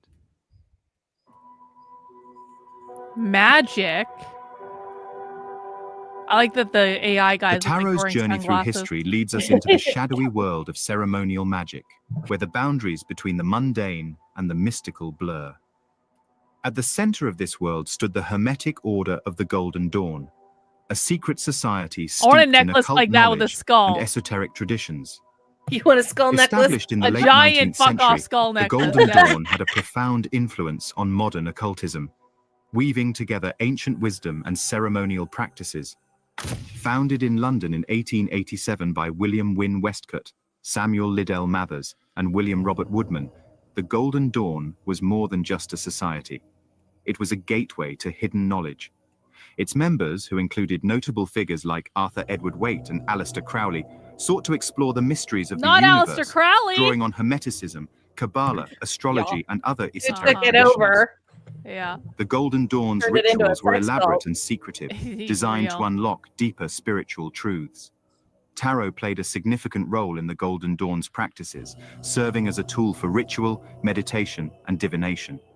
The Golden Dawn's teachings revealed complex correspondences between the tarot and various occult systems, such as the Tree of Life in Kabbalah, the elements, and the astrological signs. This intricate web of associations added layers of meaning to the tarot, transforming it from a simple deck of cards into a comprehensive map of the spiritual realm. The members of the Golden Dawn used the tarot in their rituals, employing it as a means to connect with higher realms and tap into hidden sources of power. Each card in the deck was imbued with specific symbolism, representing archetypal forces and cosmic energies. The major arcana, with its journey from the fool to the world, was seen as a reflection of the soul's path to enlightenment. In the Golden Dawn's teachings, the tarot became a versatile tool for both personal growth and ceremonial magic. Members used the cards for divination, seeking guidance from the unseen, but they also incorporated them into complex rituals, designed to invoke specific energies or bring about transformation. The rituals of the Golden Dawn were meticulously structured, with each step and symbol holding profound significance. This intricate relationship between the Golden Dawn and the tarot would have a lasting impact on the broader world of occultism. The Society's teachings and practices laid the groundwork for many of the tarot traditions that followed, influencing a new generation of mystics and seekers. The Golden Dawn's connection to the tarot created a legacy that continues to shape the way these cards are used and understood today. As the tarot's role in ceremonial magic grew, so did its allure. The rituals and teachings of the Golden Dawn infused the tarot with an air of mystery, a sense that each card held a key to unlocking the secrets of the universe. It was this aura of the mystical that drew people in, inviting them to explore the hidden depths of their own consciousness and discover the magic that lies within. In the hidden chambers of the Hermetic Order of the Golden Dawn, secrets whispered through candle-lit rituals and the swirling smoke of incense. It was here that Aleister Crowley, a figure both revered and reviled, made his mark on the world of occultism. Crowley, a poet, mystic, and ceremonial magician, joined the Golden Dawn in the late 19th century, drawn by its esoteric teachings and its promise of arcane knowledge. Crowley quickly rose through the ranks, but his controversial personality and rebellious nature led to conflicts within the order. He eventually left the Golden Dawn, forging his own path through the labyrinthine realms of magic. It was during this journey that he began to create the Thoth Tarot deck, a project that would become one of his most enduring legacies. The Thoth deck, named after the Egyptian god of wisdom and magic, was a collaboration. On one of my ayahuasca ceremonies, I swear to God. So it was at this beautiful house in Sedona where it was like the whole inside of the house was set up just to do ceremonies. Like there were all these mattresses around. They had like all these crystals around and this fire, like I mean, just like so like the house was covered in crystals. Wow. And so then you go outside and it's got like this massive outside area and it's up on the hillside and you can kind of see into Sedona or like whatever. And so so in ayahuasca ceremonies, it's not like, you know, people can get up and move around. Like a lot of people will just choose to like drink the tea and like lay down and meditate or whatever. But sometimes people get up and they walk around and they go outside and do all this stuff. And so I was in the middle of this ceremony and I got up and I went outside and I just sat in a chair and I was like looking off into the distance. And I swear to God, Toth came and sat next to me and had a whole conversation with me. I swear to God. And it was just like, and then all of a sudden, like the shaman was looking for me because like he wanted to know if I wanted to do more tea or whatever. And I was just like, nah, man, I'm cool. It's totally fine. Who we learned wasn't Enki? Enki's son? Enki. Or was it Enki himself that was Toth? I think so. I can't yeah. remember Anunnaki's stuff. Yeah. But that was cool. That's I don't even remember what was said. It was so long ago now. I'm sure it was very profound at the time, but did he have the whole bird head and everything? yes, had the whole bird head and everything. Badass. Yeah. I love it. Yeah, that was crazy.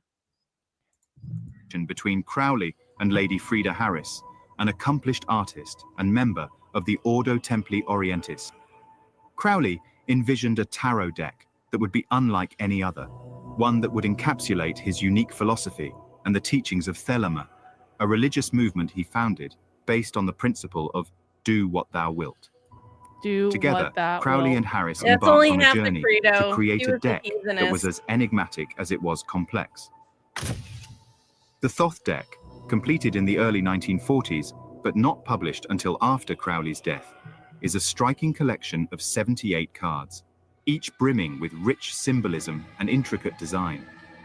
Harris's artwork is a fusion of geometric patterns, vibrant colors, and esoteric imagery, bringing Crowley's vision to life. The symbolism of the Thoth deck is dense and layered, drawing from a wide range of occult traditions, including Kabbalah, astrology, and Egyptian mythology. Each card is a tapestry of hidden meanings, with elements that require deep study to fully understand. The major arcana in particular reflects Crowley's belief in the transformative power of magic, with cards like the Magus and the Eon representing key concepts in Thelema. Crowley and Harris Magician in designed the Thoth Judgment. deck with ceremonial magic in mind. The cards were intended to be used in complex rituals, each one serving as a focal point for invoking specific energies or Crowley exploring was the extra. subconscious mind. The Thoth deck became a tool for Crowley's followers, who used it to delve into the mysteries of Thelema and explore the boundaries of reality. Despite its intricate symbolism, the Thoth deck's appeal extended beyond the circles of ceremonial magic. Its striking imagery and unconventional interpretations captured the imagination of tarot enthusiasts and occultists alike. The deck's bold departure from traditional tarot conventions made it both a challenge and a source of inspiration, inviting those who dared to explore its depths. The Thoth deck remains a testament to Crowley's vision and his relentless pursuit of magical knowledge. Its influence can be seen in modern tarot practices, where the deck is used not only for divination, but also as a guide to deeper spiritual exploration. The Thoth deck, with its labyrinthine symbolism, continues to intrigue and captivate those who seek the mysteries hidden within the tarot's ancient roots. Dun, dun, dun. Beyond the intricately drawn symbols and enigmatic cards, the tarot has found its place in the darkened halls of ceremonial magic and the quiet corners of personal divination. Its role in these realms is steeped in centuries-old tradition, with each spread and reading serving as a bridge between the known and the unknown. In ceremonial magic, the tarot is more than just a tool. It's a gateway to other dimensions, a means of accessing cosmic energies and ancient archetypes. Within the Hermetic Order of the Golden Ooh, Dawn, that's cool. the tarot was woven into elaborate rituals, each card 6 representing points. specific forces to Yeah. be invoked or harnessed. These rituals were meticulously planned, with each card's placement and orientation carrying a deeper significance. One of the Golden Dawn's most famous rituals, the Lesser Banishing Ritual of the Pentagram, incorporated tarot imagery to align practitioners with the elements and celestial bodies. The High Priestess, the Magician, and other cards were Well, now used to hang represent on. the pathways Hang on, between hang on. spiritual realms. Go ahead. I have a book written by one of the Golden Dawn's priests called Higher Magic, and I learned the lesser banning ritual of the pentagram, and it's not quite what he's describing in this video. I'm shocked at that revelation, Jennifer, since he's considering like tarot to be like a magical like thing. I don't know, but what actually is it? Well, it could be. Let me think now. I could be. Maybe I'm messing it up. I might be messing it up with the blue pentagram ritual. Trying to think. It's been a minute since I've I still have it right over here, that book, but it's where I think it's where you take the pentagram and I want to say you stand in the middle of it and you work with its energies and you send it into the earth or whatever. I'm kind of trying to remember.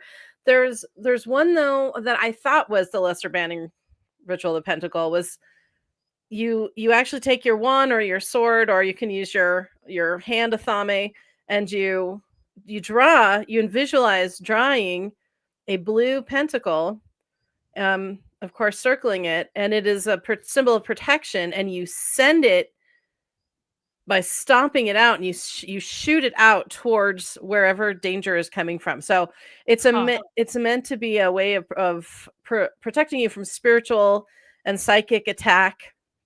If someone is wishing you harm, you can send that to them, and it's supposed to hit them, wrap around them, and cause them to not be able to harm you. It's like the Patronus spell in Harry Potter. In a way. Yeah, in a way, except for literally shooting it out of Dementor. But yeah, it's sort of like that. It's like you're just getting someone you're giving you that protection. And if you don't know what direction it's coming from, you shoot one in all 4 directions and let it you just trust that it's going to find its mark. So I could be confusing the name of that, but I know I learned it. It's in that book. I think this video is a little bit vague in what it's saying, and it's trying to be dramatic because it's like trying to get people into it and all this, like it'd be like ooh, occult, sort of thing. But... And it might be like relating the deck suit of pentacles to a literal, Yeah. that's, the pentacle, and saying, "Oh, it's tarot related." Well, yeah, Crowley used a lot of tarot in his rituals, and you can use it your decks in rituals, but that doesn't necessarily mean, I don't know. Yeah. I But just pentacles in the crowd, well, pentacles and all, it just means like it's a well, tangible thing in earth. It's it's grounded in earth. It's something yeah. that can happen here. It's wealth, earth, the element of earth. Yeah. It's about finances, work relations, work itself, that kind of thing, yeah. More like worldly things, whereas other like that's how I think about it. It's like the ace of, like if you get like the ace of discs, it's like this is something that actually has a chance of materializing in real life, and it could be like a business or an idea or a relationship or whatever. But it's like this is not some esoteric, like you're not in the swords or like your thinking or whatever. It's like your intelligence Intellect, or like it's the not like element of a air, yeah, it's not like a thing where like with the wands where it's all like fire. It's just like this is like this is a creativity. practical thing. It's like almost boring. The Knight of Dis is the most boring knight in the whole fucking deck because he's boring and he's slow and he takes his time just like a fucking Taurus. Hangs on to everything forever. Are you also going through a Taurus phase there? I also actually yes actually there is a particular Taurus that I'm also not happy with because he is slow AF and he won't actually just say what he thinks because he wants to take his fucking time and me. It's like, but you say something that he doesn't like, he's gonna hang on to that for fucking ever and yeah. never let it go. Yeah. But he says something you don't like, that doesn't matter as much. He's gonna fucking hate, like you can be like, I forgive you for that bullshit you did for me, and he's like, nope, no, I'm not forgiving you. No, I'm hanging. It's right here. I'm not Yep. letting it go.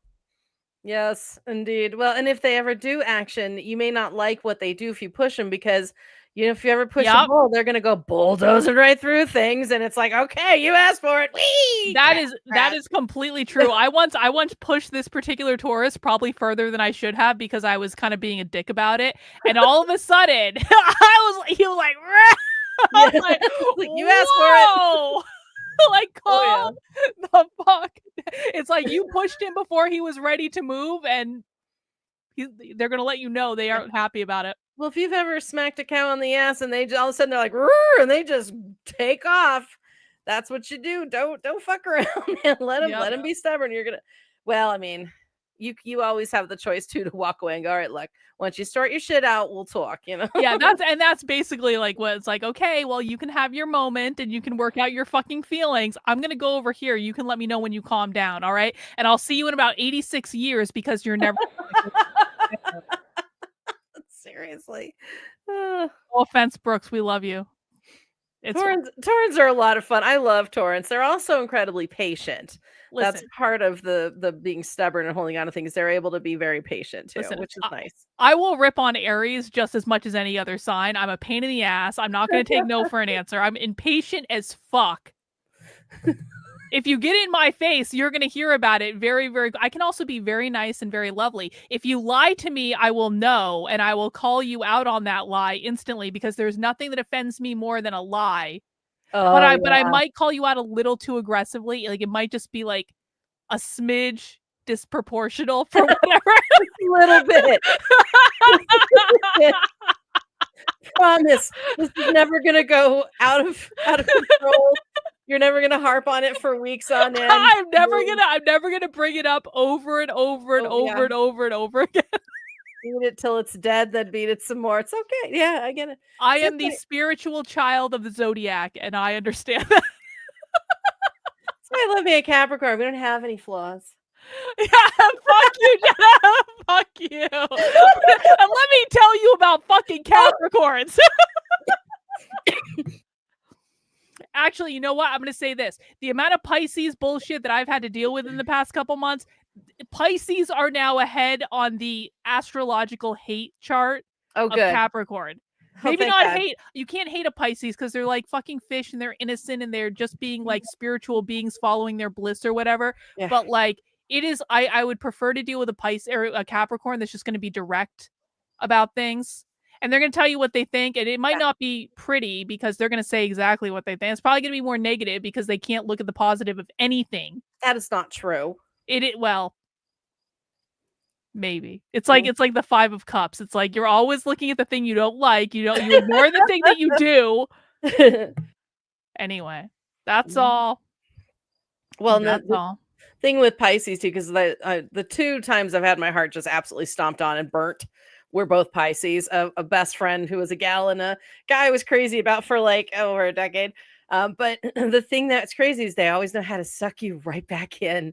It's amazing. Like they just have this little like, oh, but remember this, and you're like, oh, I do, and then you're just back. It's awful. See, I like that's one of the things that's happening right now with one of the Pisces I'm dealing with. I'm Oh, like, no. you motherfucker. And like I really don't want to either. I don't want to. I'm just like, no, but I'm too nice. And I'm like, it's a thing. It's a thing. They're the light, we're the moth. It's amazing. mm-hmm. I think Scorpios have that ability as well. Scorpios scare the ever-loving F out of me. Oh, why? Like, it's just like because they're so intense. Scorpios can be vicious though. Oh, true. Yeah. They can't. Like, Well, and also I think wasn't it Scorpios and Aries are the 2 biggest like sexual signs in the zodiac. I know Capricorn's up there too, which is might be surprising for some to hear. I'm not sexual at all, Jennifer. I never make jokes about sex that are inappropriate on the internet. I would never, ever, ever, ever, ever do that. I don't know what you're talking about. Okay, we're done here. But I will say this. So yes, Aries can be a bit much to handle, but like when I'm a bit much to handle, I'm actually kind of being innocent about it. Like I'm not going to be I'm going to say what I want to say, but then I'm going to let it go and I'm not going to be mad at you forever. Yeah. Like I might bring it up just to needle you every once in a while, but like I'm not going to be mad about it. Scorpios are mean. Yeah, they're pretty vicious. They're like the black cat filing. Yeah, just where they're like they're looking for that innermost fucking trigger that like if I trigger someone, it's probably accidental and I probably didn't mean to do it, even though I'm not upset about it. Like a Scorpio is looking, they're like, yeah. There's that one little soft underbelly spot. Yeah. But alternatively, fantastic in bed. Oh yeah, fantastic. Yeah. Can't very get any better. Energetic. Yeah. All right, moving on. Guiding the practitioner through a symbolic journey. These rituals, performed in hushed secrecy, carried an air of mystery and power, as if the very fabric of reality could be manipulated through the tarot. Beyond ceremonial magic, the tarot has found a more personal role in the hands of those seeking guidance and insight. Tarot readings, with their carefully arranged spreads, offer a glimpse into the hidden currents of life. Readers use various layouts, from the simple 3-card spread to the intricate Celtic cross, to unlock the stories within the cards. Each spread tells a tale, with the cards serving as characters in a drama that unfolds with every shuffle and draw. In divination, the tarot becomes a mirror, reflecting the questions and desires of those who seek its counsel. A reader might ask the cards about a specific situation, seeking clarity and direction. The cards, drawn and placed in a pattern, reveal symbols and images that can be interpreted in countless ways. A reversed card might suggest a challenge, while an upright card could signal a positive outcome. The ambiguity of the tarot allows for a fluid and dynamic reading, one that adapts to the reader's intuition and the seeker's energy. For personal exploration, the tarot serves as a tool for introspection and self-discovery. Meditative practices involve focusing on specific cards, using their imagery to unlock hidden aspects of the self. The Fool, for example, might represent the beginning of a journey, while the Hermit could symbolize a period of reflection and solitude. By engaging with the tarot in this way, individuals can explore the deeper currents of their own psyche, uncovering truths that lie beneath the surface. The tarot's role in ritual and divination is a journey through the unknown, where each card holds a key to understanding the unseen forces that shape our lives. It's a journey that invites us to embrace uncertainty and to trust in the mystical pathways that connect us to the universe.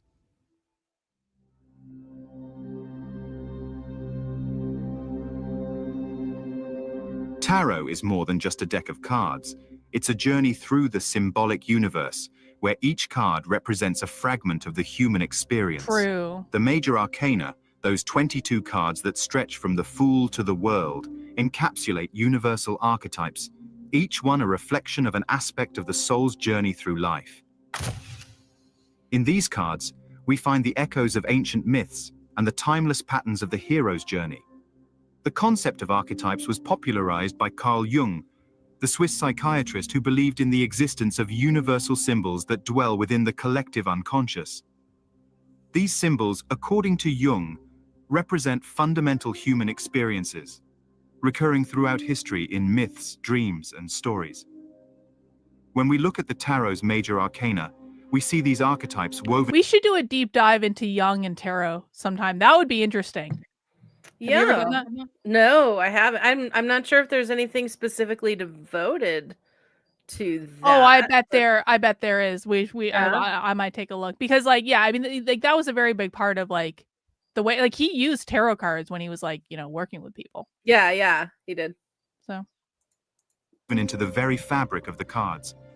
The Fool, the first card in the major yeah, arcana, fool. symbolizes the beginning of a journey.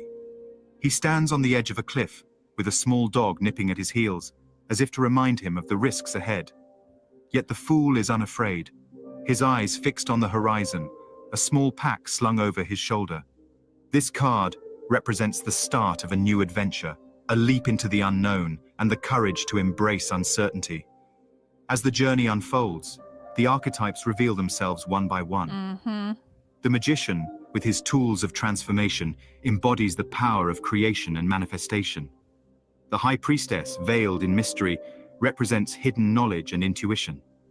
The empress, regal and nurturing, signifies fertility and abundance, while the emperor, with his crown and scepter, stands for authority and structure. That's not a good emperor. These archetypes guide. I'm sorry. The emperor needs to be much tougher than this guy. The emperor needs to be like a big, beefy guy that's just like he's in total domination of his thing. I think. Yeah, This is more like a King of Cups sort of thing. Oh, you think? Yeah, That, or I almost think Swords, like the air intellect, very waif-like. Yeah. Its crown and scepter stands for authority and structure. These archetypes guide the journey through the major arcana, each card presenting a unique aspect of the human experience. The Hierophant, the Lovers, the Chariot all represent pivotal moments in the soul's journey. The Tower, with its lightning-struck structure, signifies upheaval and destruction, while the Star offers hope and renewal in the midst of chaos. Many interpret the major arcana as a hero's journey, a cycle of growth and transformation that mirrors the stories of ancient myths. It's a journey that begins with innocence and culminates in enlightenment, with each card serving as a signpost along the way. The final card, the World, represents completion and unity, a symbol of the harmonious integration of all aspects of the self.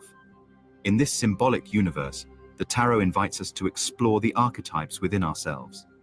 Each card holds a mirror to our own stories, reflecting the patterns that shape our lives.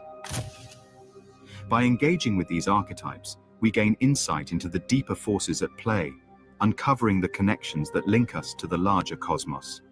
The major arcana's journey is one of discovery, where the cards become guides on the path to self-awareness. The tarot's archetypes, rooted in ancient wisdom, continue to resonate with those who seek to understand the mysteries of existence, offering a glimpse into the timeless truths that dwell within us all. In the realm of tarot, where symbols and stories intermingle, there's a hidden current that connects the cards to the cosmic dance of the planets. This connection between tarot and astrology adds an intriguing layer of depth to tarot readings, as each card resonates. So I want to make this point because I didn't realize this before Joshua taught me how to read tarot. It's like, you know, like I've had people, like one of the criticisms I've got is like, Karlyn talks about astrology and tarot and all this different stuff, and you don't even know what she believes in. And I'm like, it's all interrelated, you morons. Like, I mean, maybe I should say it a little bit nicer than that, but like, there is an astrological element to the tarot. There is numerology in the tarot. Like, it's all energy. It's all just archetypes of like the human experience. That's what it is. Yeah. Well, and you're right. There's numerology in it. There's elemental magic in it. There's, of course, the symbolism. progression, regression. It's all part. I mean, even you can learn anything from the I Ching to tea leaf divination. It's all going to give you some kind of symbology, but I guess tea leaf divination is a little too abstract. But yeah, it's all part and parcel together. Yeah. It all works together. It is not separate. With the celestial energies that shape the universe. Astrology, with its ancient roots, is the study of the movements and positions of celestial bodies and their influence on human affairs. For centuries, astrologers have looked to the stars to find patterns and meanings that echo through time. Tarot, too, has found its place in this celestial symphony, with many cards holding specific astrological correspondences. The major arcana, those 22 cards that guide the tarot journey, have been linked to astrological signs and planets, each connection revealing a deeper aspect of the card's meaning. For example, the Fool, often associated with the start of a new journey, corresponds to Uranus, the planet of unexpected changes and innovation. This astrological link reinforces the sense of adventure and unpredictability that accompanies the Fool's journey. That's cool. I like Similarly, the Magician, with his mastery over the elements, is linked to Mercury, the planet of communication and intellect. This connection emphasizes the magician's ability to harness the power of thought and transform it into action. The High Priestess, shrouded in mystery, corresponds to the Moon, symbolizing intuition and the hidden realms of the subconscious. As we move through the major arcana, the astrological connections continue to unfold. The Empress, representing fertility and abundance, is linked to Venus, the planet of love and beauty. The Emperor, embodying authority and structure, is associated with Aries, a sign known for its leadership and Exactly. assertiveness. Oh, These dude. correspondences Hang add on. a rich tapestry of Go ahead. Maybe we'll do this between the videos. I was looking at that that thing that Nightlight was talking about, your human design chart. Yeah. I found a free website that does it, and I just found out my chart. Oh, hang on. Send it to me and we'll do it. We'll do it in between videos. I'll do it right now. Okay, let me get Do it in like the private chat or whatever. Oh, will it? Okay, yeah. Yeah. I'll see if cool. it'll let me send. Hold on. meaning to the tarot, allowing readers to tap into the cosmic energies that align with each card. The minor arcana, with its 4 suits, cups, pentacles, swords, and wands, Got it. also holds astrological significance. Each suit is connected to an element and a group of astrological signs. Cups, representing emotions and relationships, is aligned with the water signs: Cancer, Scorpio, and Pisces. Pentacles, symbolizing material wealth and stability, corresponds to the earth signs: Taurus, Virgo, and Capricorn. Swords, embodying intellect and conflict, is linked to the air signs: Gemini, Libra, and Aquarius. Wands, representing creativity and ambition, is connected to the fire signs: Aries, Leo, and Sagittarius. Yeah. These astrological connections add layers of interpretation to tarot readings, allowing readers to explore the interplay between the cards and the celestial energies. A reading might focus on a specific astrological sign, using the corresponding tarot cards to gain insight into that sign's characteristics and challenges. Alternatively, a reading could explore the planetary influences, examining how the movements of the planets affect the themes represented by the tarot. The convergence of tarot and astrology creates a symbolic universe where the stars and cards align, guiding us through the labyrinthine paths of fate and destiny. I just did my human design thing and just like I just started looking at it. I'm like, yeah. I Okay. know. I was like, oh yeah, fuck. sure, yeah, Called okay. out. Is your I bet your type is shit starter. No, it's generator. Oh, me too. Yeah. We're generators. Shit starters. That's funny. All right, we can take a closer look at this when this video is done. Yeah. A journey that invites us to look beyond the surface, exploring the deeper currents that flow through the cosmos and shape the stories of our lives. The tarot is more than just a collection of cards. It's a universe unto itself, a microcosm of reality where the elemental forces of life converge. Each card carries a fragment of the cosmic puzzle, a piece of the grand tapestry that connects us to the mysteries of existence. As we shuffle the deck and lay out the cards, we touch the threads that weave through time and space, guiding us along paths both familiar and unexpected. The The tarot's enduring appeal lies in its ability to represent the full spectrum of human experience. The major arcana, with its archetypes and symbolism, captures the essence of the hero's journey, from innocence to enlightenment. The minor arcana, with its 4 suits, reflects the elements that underpin our world: earth, air, fire, and water. Together, they form a complete system, one that resonates with seekers and mystics alike. Consider the fool's journey, from the initial step off the cliff to the culmination of the world.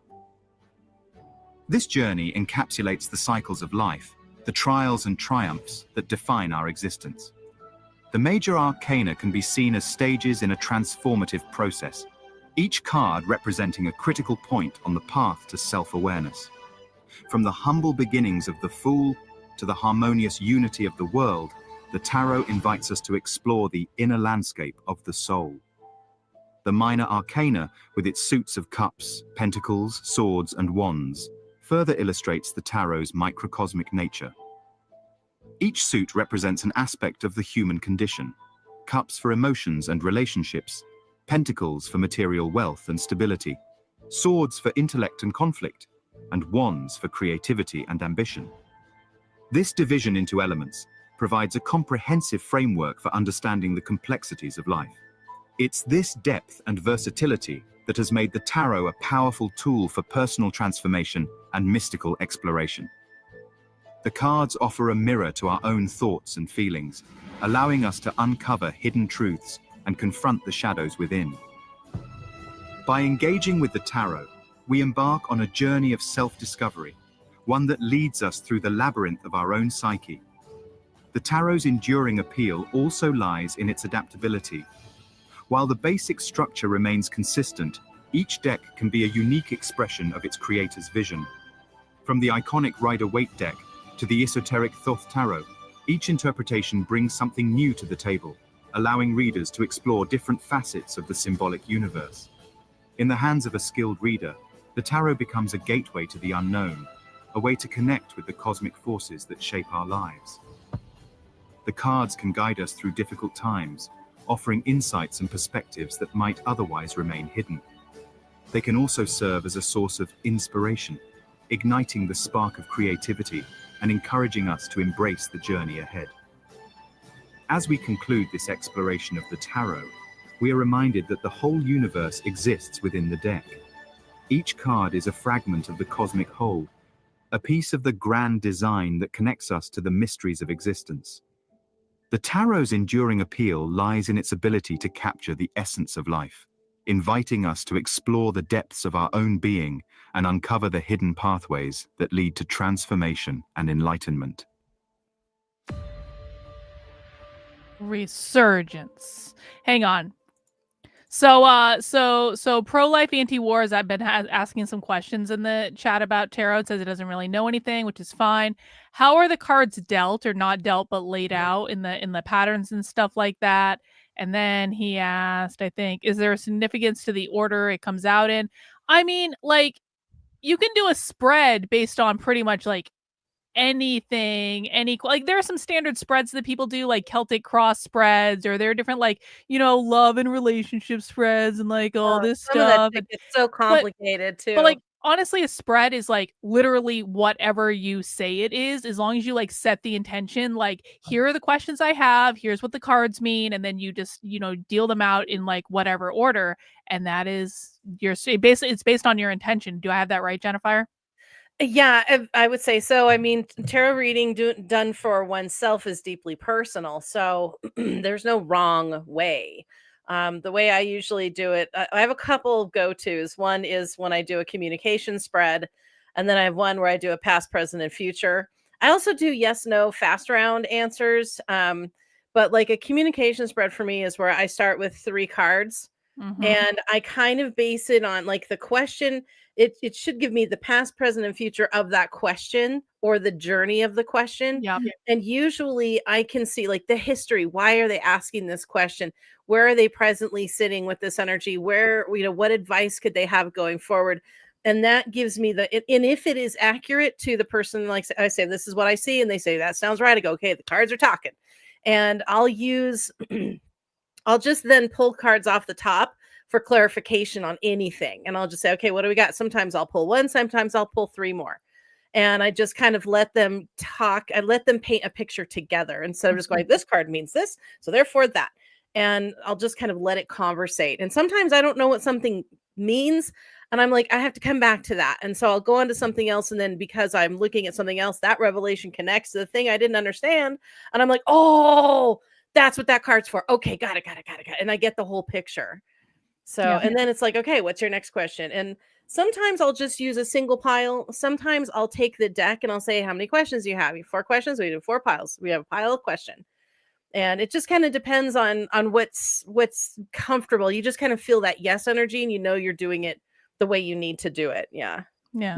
See, I don't do readings for other people, but I do readings for myself quite often if I have questions about, like, you know, should I do this? Should I do that? Like, what is this person doing? What the fuck is this person thinking?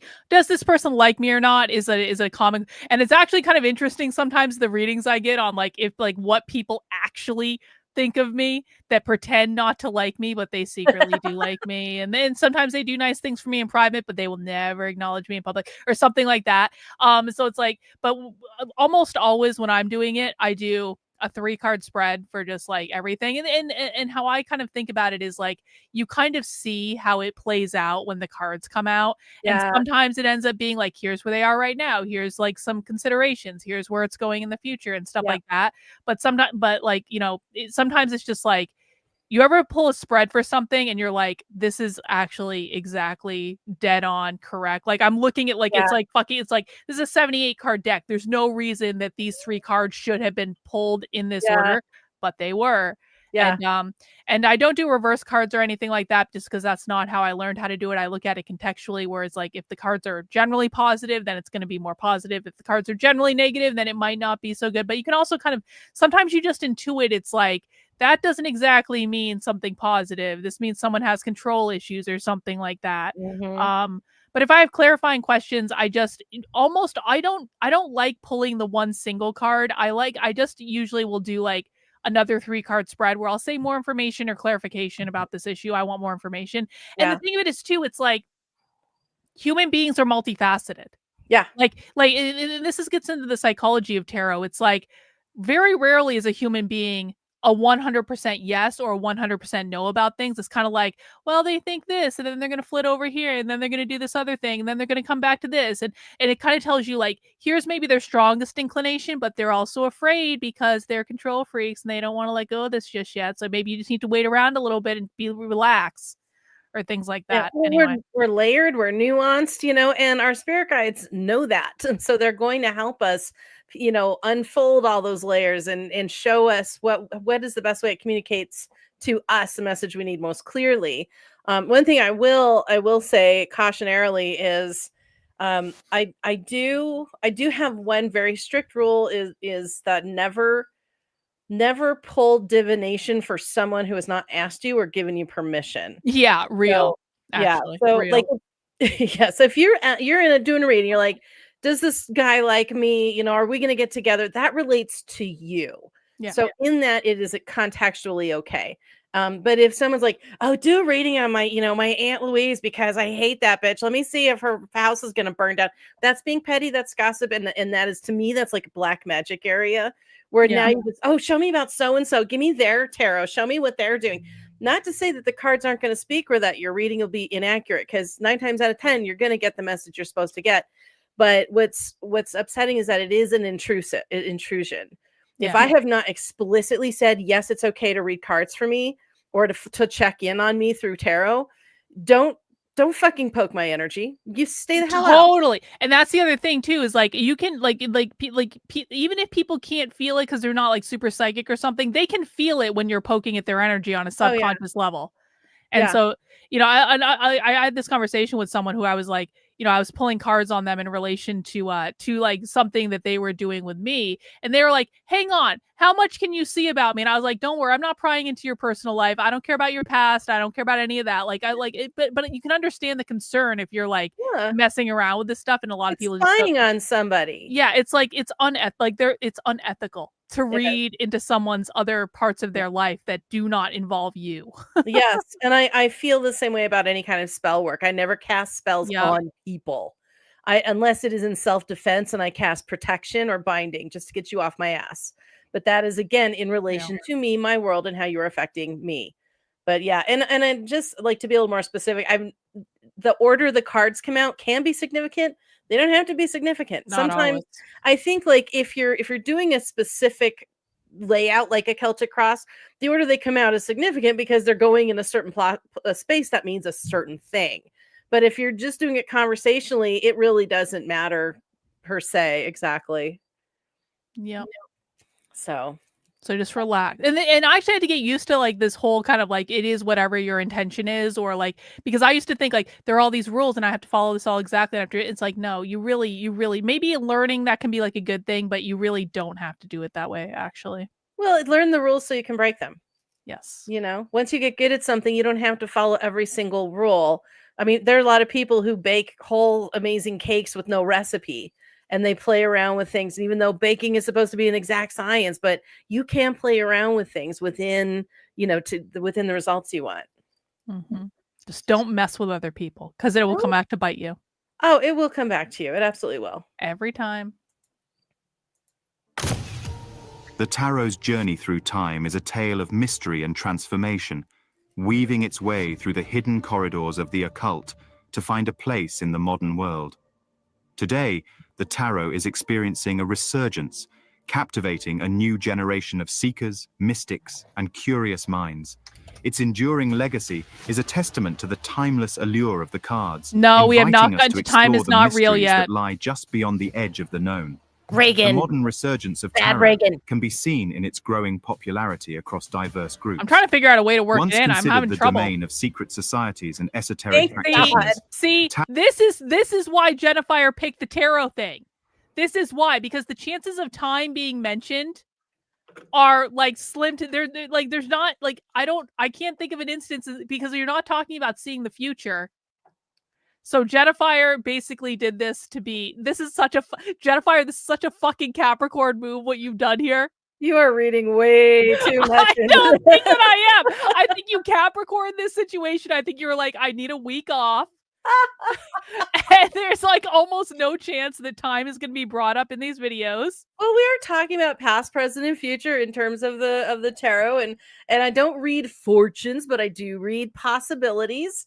And because anything is possible. We did kind of touch on that in the beginning, and I was waiting for you to pounce. I was waiting until she's going to get me for this. I know it. I could not believe I got through that conversation. No, because I am very adamant that tarot is about reading the energy right now, and that energy can change in like an instant, and you just don't know. And so you can do a reading right now, but that reading may not apply 5 minutes from now if you're dealing with a fucking Pisces. Well, no, and also keep in mind, if you're getting advice about something or someone or something that hasn't happened yet, there may be other information that you don't have yet. True. Which is why the advice you're getting, you're like, well, that doesn't make any sense. Well, maybe there's something you don't know yet that needs to be revealed. Then we can look at it again. And sometimes that'll come up in the tarot with like the moon card. It's like, there's more going on here than you understand. And you need to settle the fuck down. Yep.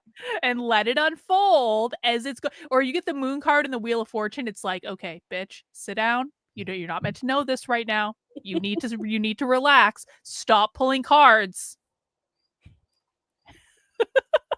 Tarot has become a tool for personal exploration and spiritual growth, embraced by a wide range of people seeking insight and guidance. In contemporary spirituality, the tarot offers a flexible framework for those exploring alternative paths, allowing them to connect with the archetypes and energies that resonate with their own journeys. This resurgence is not confined to any one demographic. Young and old, experienced readers and newcomers alike are drawn to the tarot's intricate symbolism and evocative imagery. Social media platforms like Instagram and TikTok are filled with tarot content, where enthusiasts share their readings, discuss interpretations, and connect with like-minded individuals. This digital landscape has opened new doors for tarot, allowing it to reach audiences far and wide. The expanding role of tarot in contemporary spirituality speaks to its versatility. For many, the tarot serves as a mirror, reflecting the personal and emotional landscapes that shape their lives. It offers a means of introspection and self-discovery, providing a way to navigate the complexities of the modern world. Workshops, online courses, and tarot reading groups have sprung up, creating communities where people can explore the tarot together, learning from each other and sharing their insights. The tarot's growing popularity has also led to an explosion of new decks and interpretations, each offering a unique perspective on the symbolic universe. From traditional decks like the Rider-Waite to more contemporary designs that reflect diverse cultures and identities, the tarot continues to evolve, mirroring the changing dynamics of society. This adaptability allows the tarot to remain relevant, resonating with the shifting tides of contemporary thought. As we close this exploration of the tarot's mystical journey, we are reminded that the cards hold an enduring appeal, inviting us to explore the unseen forces that shape our lives. The tarot's legacy is not just a reflection of the past. It is a living tradition, one that continues to grow and transform with each passing generation.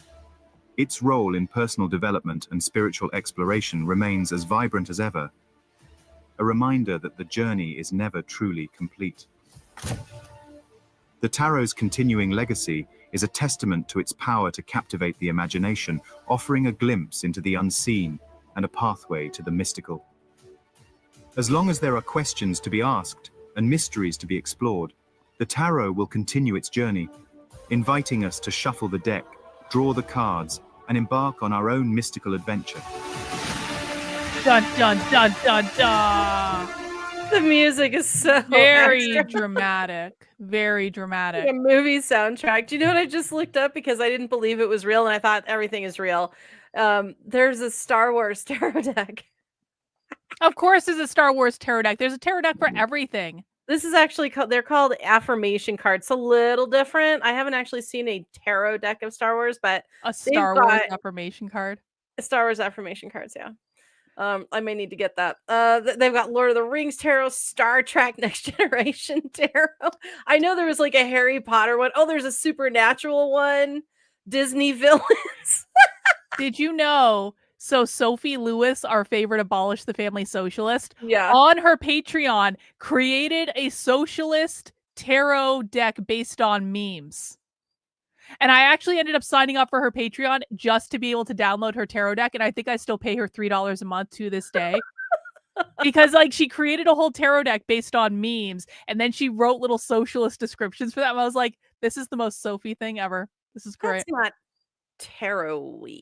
No, it was though. It was the memes like if you understood the tarot, like the memes they had and how they framed it related to the thing. So it wasn't like Sophie understands tarot. She really does.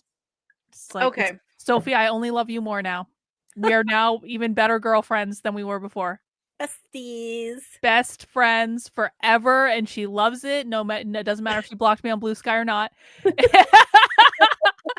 So what is like? So we got this human design thing.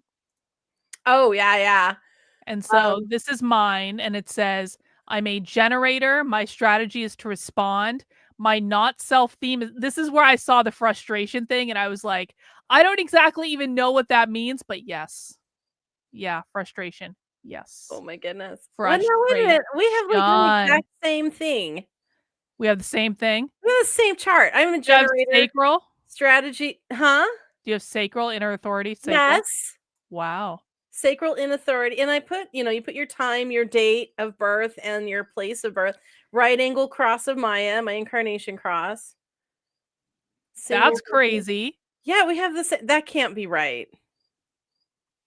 Somebody else do it and tell us you got the same thing. Yeah. I'm gonna call bullshit on this. Someone else do the test. Here you go. I'll put it in the chat. And I tried to, it wouldn't let me. Yeah. And then, I looked up what a generator is, and it's definitely. I downloaded a book. I downloaded the book, so it has a description. Let's see.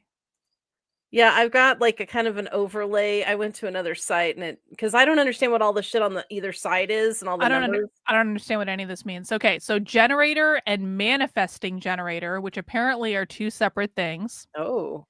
Generators and manifesting generators are energy types, and by far the largest type group, making up roughly 66% of the population. Wow. When we refer to generators, manifesting generators are included. Generators are great builders. They derive their energy from the sacral center, the red square near the bottom of the body graph chart, the source of generating the life force. So the sacral chakra is basically your sex chakra and your creativity chakra, for It's people who don't know. your root chakra, yeah. No, sacral is a completely different chakra. Your root chakra is on the bottom of your spine. Your sacral chakra is where your womb is. It's the same thing. No, not. No. These are separate chakras. Root chakra is red. Sacral chakra is orange.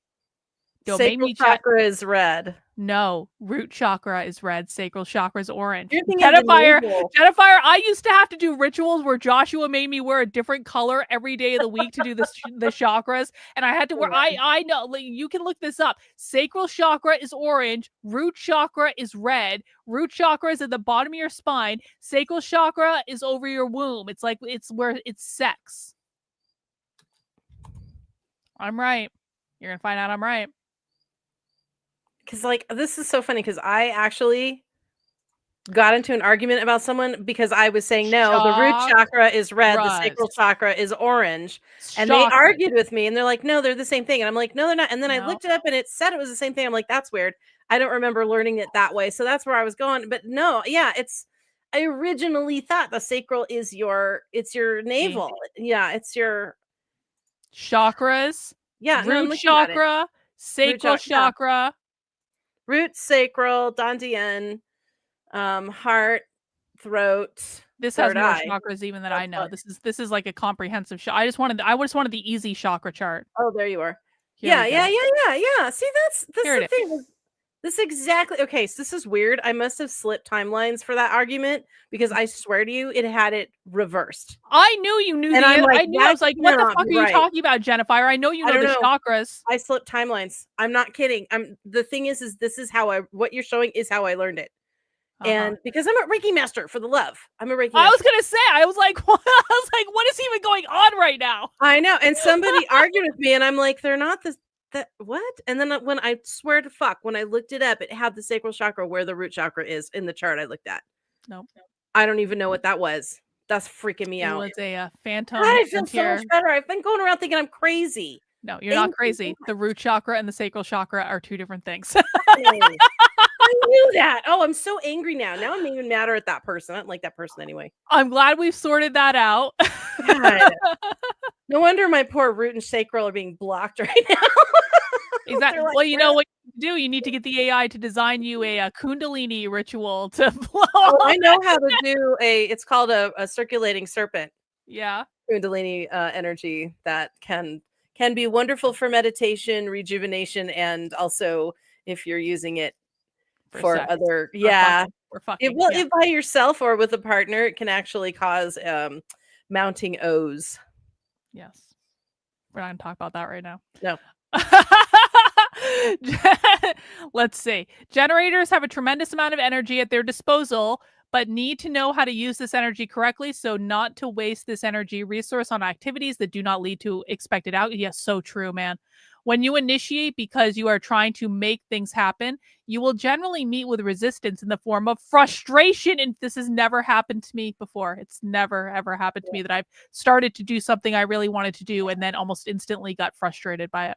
Or blocked somehow because for reasons I don't even know. It's just drives me insane. Sometimes it's internal, sometimes it's external. It just happens. Okay. You can end up involved in projects and activities that deplete you without leaving you fulfilled or satisfied. Over time, this leads to exhaustion and quitting, or just coming up with 17 other projects to do and focusing on those instead. I like to think that's not quitting. It's just moving on. It's moving on gracefully. As a generator, you need to wait for see, this is the problem. As a generator, you need to wait for what life brings you. We attract it. It says we attract. Yeah, I know, but I have a real problem with this. So this is part of the rituals that I've been doing to let go and just learn how to receive things instead of having to force my way to get everything I want and just like, no, just sip it. Like, you are attracting it. You don't need to do anything. Just let it go. Well, it's just like being in quicksand. It's like the more you struggle, the deeper you sink. And you just have to wait till someone throws you a rope and you're like, aha. Yeah, true. And then follow your response. Your aura is open and enveloping, taking in everything in your environment. You draw things to you, and And as you are energetically designed to respond, this will tell you if something is correct for you or not. Once you respond to a person, event, or action, then you can act with the full force of this powerful energy. But you need to learn to wait and respond to eliminate frustration. So that's my not self theme. So whenever I feel frustrated, I get to say, no, that's my not self theme. I'm not living in my higher self. I am frustrated. I get frustrated very quickly too. Like I have a quick temper. It's nasty. It's bad. I do too, but it's like odd things that I'll get frustrated. Like there are things that I'm doing with AI right now that I will go from just being perfectly happy and content to being like, I'm going to reach in the fucking computer and murder you, and you are a robot, and I know I can't do that, but that's how I feel right now. Like that, it goes from like 0 to 60 like that. Yeah. A hot tub. I always blamed it on being Italian and and probably childhood trauma triggers and things like that, but I'll be totally fine. Yeah, and a bunch of shit will happen and I'll be like, well, okay, that happened, that's fine. And then another thing, I'm like, okay, that happened, that's fine. The third or fourth thing, I'm like, why? Why? Yep. And then people look at us like we're acting crazy, and it's like, no, you don't understand. I let shit go. I let it go over and over and over again, and I said, it doesn't matter. I'm not gonna hold this against you. It wasn't the first thing that made me upset. It was the 8th thing that I just like, now we're getting a little bit much. I've let the first 7 fucking things go. Yep. Then that rage just crawls over the back of your head, and you're like, I am not myself right now. I'm gonna kill a bit. Step back. Because you pushed me one step too far because you were not grateful that I let the first 7 things go. Yeah. And now you're gonna learn a lesson about what it means when I let something go. Because I don't want to let it go. I'm doing it because I'm being a nice person, and you're not being appreciative. And so now I'm gonna make you appreciative. And now I have a list. Yeah, now I have a list that's going in the back. I'll be like, and this thing, and this thing, and this thing, and I did this, and I did that, and I did this other thing. And the other person's like, what the fuck did I just do? I was like, why are you keeping track of that? I'm not keeping track of every time you're wrong. I'm keeping track of every time I was nice. That fucking excuse drives me like, I'm not a fan of keeping numbers in relationship. Oh yeah? Do you want me to tell you all the times that I haven't kept numbers and then you just keep taking and taking and taking? Mm-hmm. I'm not working out feelings at all. No. About the Pisces in my life. Who will never watch this, so I can complain if any has no fucking idea. Oh my god! It's what's fun about learning about all this stuff. That was like, you can take your zodiac chart, you can take your astrological sign, your astrological chart. You can take your personality traits, look at both sides of your family, your psychology, your own traumas and everything, past lives. All this stuff creates this moment of us, of you, and whoever's watching. It's like there's so many different things, and now we've got this fucking thing. Now we have human design generator. Great, one more damn thing. Throw it in the pile. Another thing. All right, we have another video to watch. Let's see. This video is shorter. It's about 20 minutes. Yeah. No, what the fuck? That's not what I wanted to do. I accidentally opened an article about Freemasonry. Okay, tarot in the Vatican, Masons, and the occult. This sounds pretty great. That's going to cover a lot of stuff that we already covered, because there's only so many origins to explore of things. But I feel like it kind of goes to some fun places. Gambling and playing cards, but not tarot cards interpreted in this way. Atelier enthusiastically read tarot cards for Parisians. These sacred items symbolize the 4 suits of tarot: wands, cups, swords, and pentacles.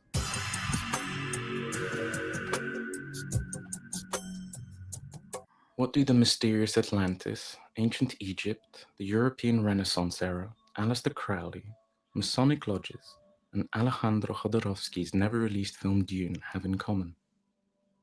You would never guess unless you saw the clickbait title of this video. The answer lies in 5 letters. Keeping it real. I love it. In the modern world, only a person living in a bunker has not heard of tarot cards and the predictions based on them. Endless crowds of YouTube tarot readers, TikTok mystics, TV fortune tellers, political tarot analysts, all of this pours out from every kettle, enticingly offering simple solutions to our complex life problems with the help of a stack of beautifully illustrated cards. For a long time, I wanted to figure out where to place the tarot system. What is tarot? Is tarot fortune telling based on prejudices and superstitions like palmistry or sympathetic magic? Or is it an esoteric practice that helps to delve into the essence of a person's psychological state and relationships with the material and spiritual through visual images and archetypes, and based on this, draw conclusions about the direction of our life's journey? In reality, the true power of this system remains an unknown mystery. However, in my opinion, it is possible to come closer to the truth. In this video, we will primarily delve into the historical background of tarot, focusing solely on facts and leaving aside most of the conjectures and interpretations. We will attempt to explore this phenomenon and answer the question, where did tarot cards originate from, and how has the system evolved from its inception to the present day? The first thing to note is that the word tarot itself has several possible origins. Some researchers claim that it derives from the Arabic turuq, meaning road or path, while others link it to the Celtic word tara, which may indicate a connection to the ancient Celtic magic. The name tarot is also associated with a card game popular amongst the Italian nobility during the Renaissance, in which tarot cards were used. This game is known as tarocchi, but we will discuss this later. As of 2024, there are thousands of varieties of tarot cards in the world, and many ways to interpret them. Modern custom decks are impressive for their creativity and Lord of the ability to adapt Kings. to trends. Today we'll examine what are considered the most authentic decks, without which the history of tarot cards would be incomplete. Versions of tarot origins.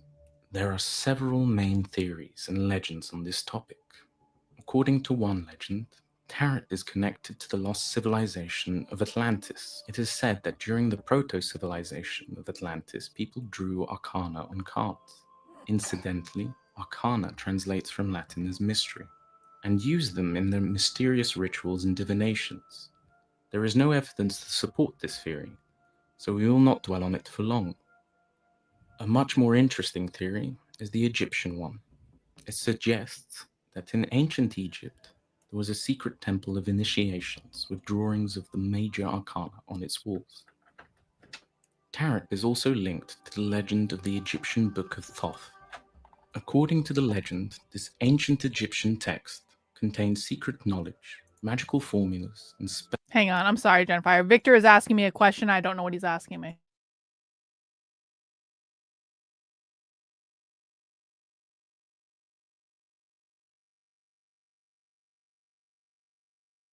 He was trying to see if I wanted to order a pizza, and he couldn't just text me.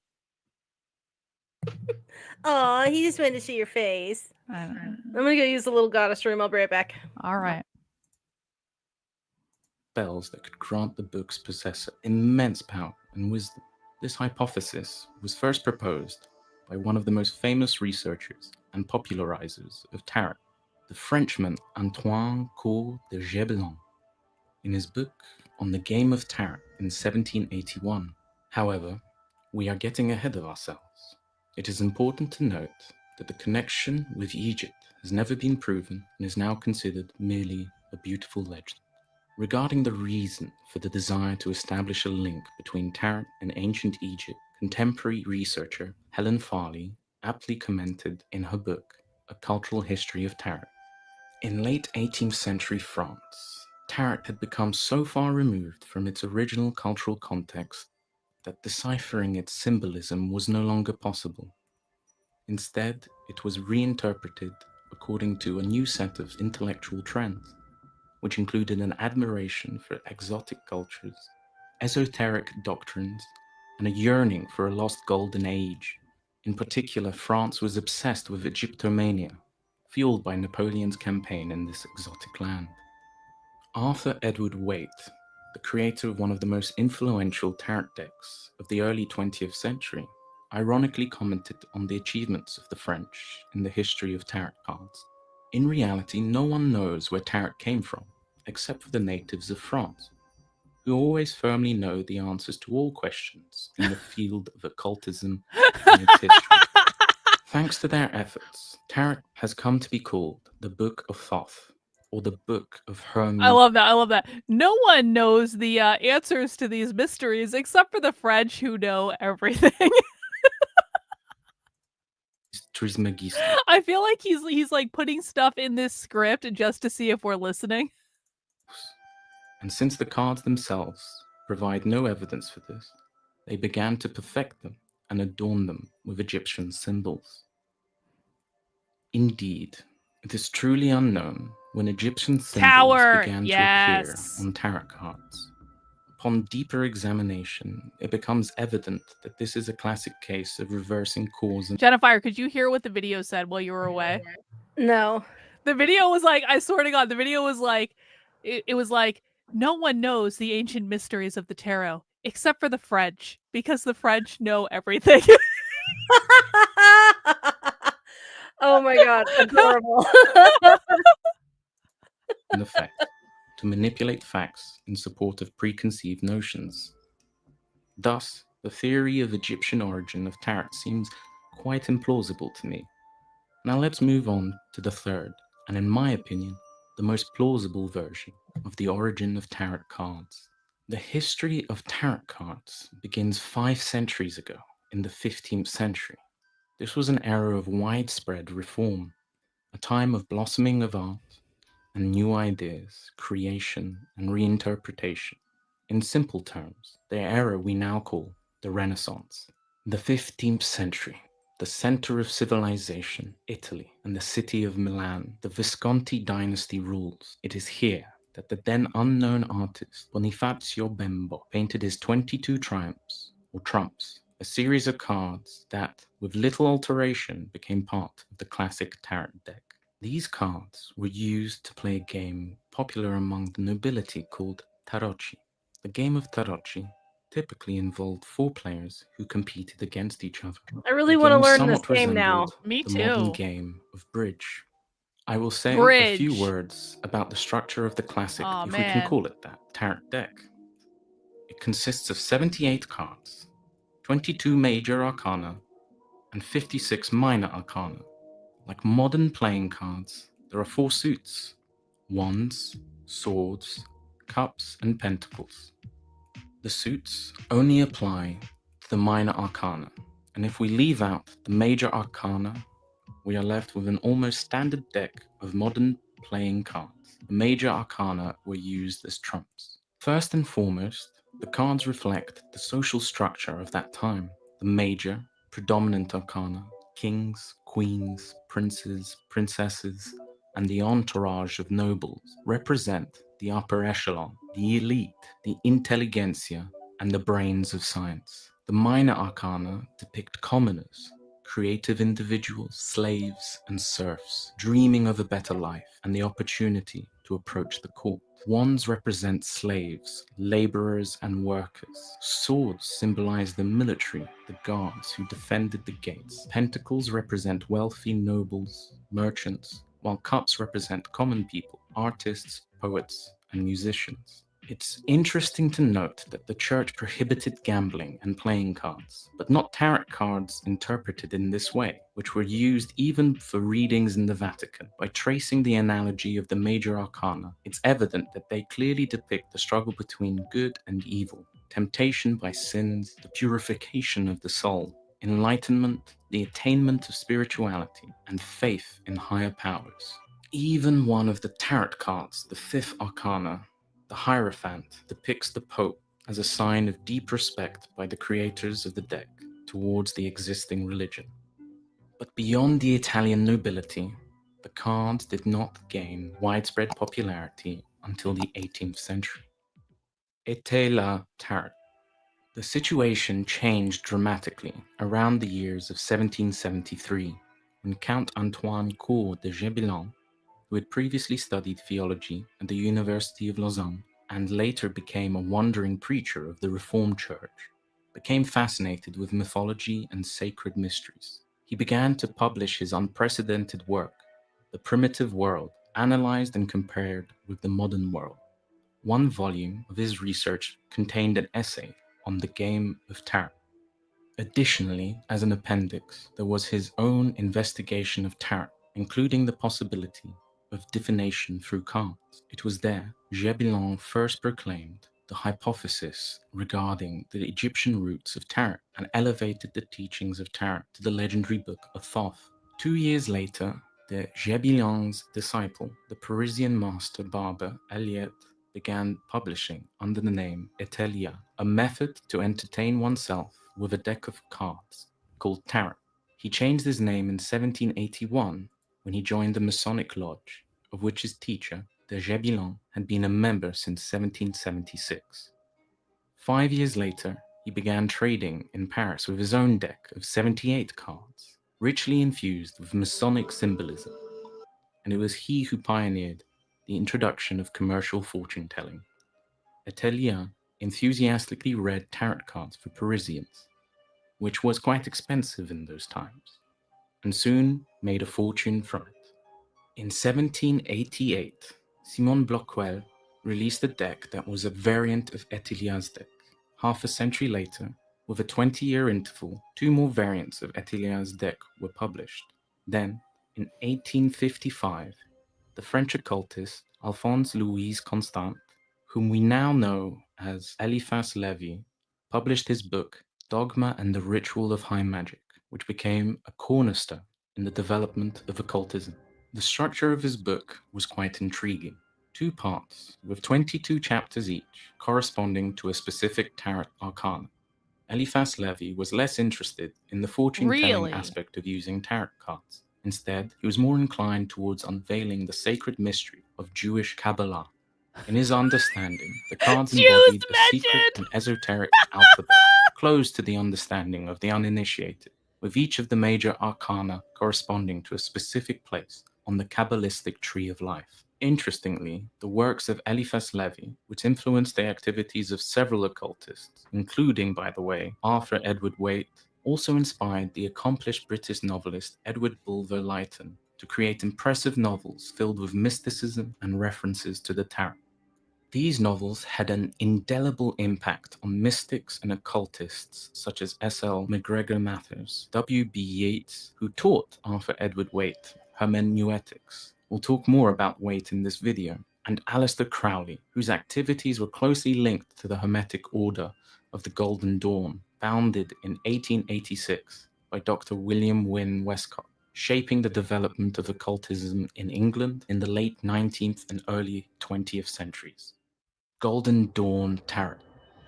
Samuel Liddell MacGregor Mathers developed the rituals of the Golden Dawn Order and was its leader in the 1890s when the order was considered particularly influential.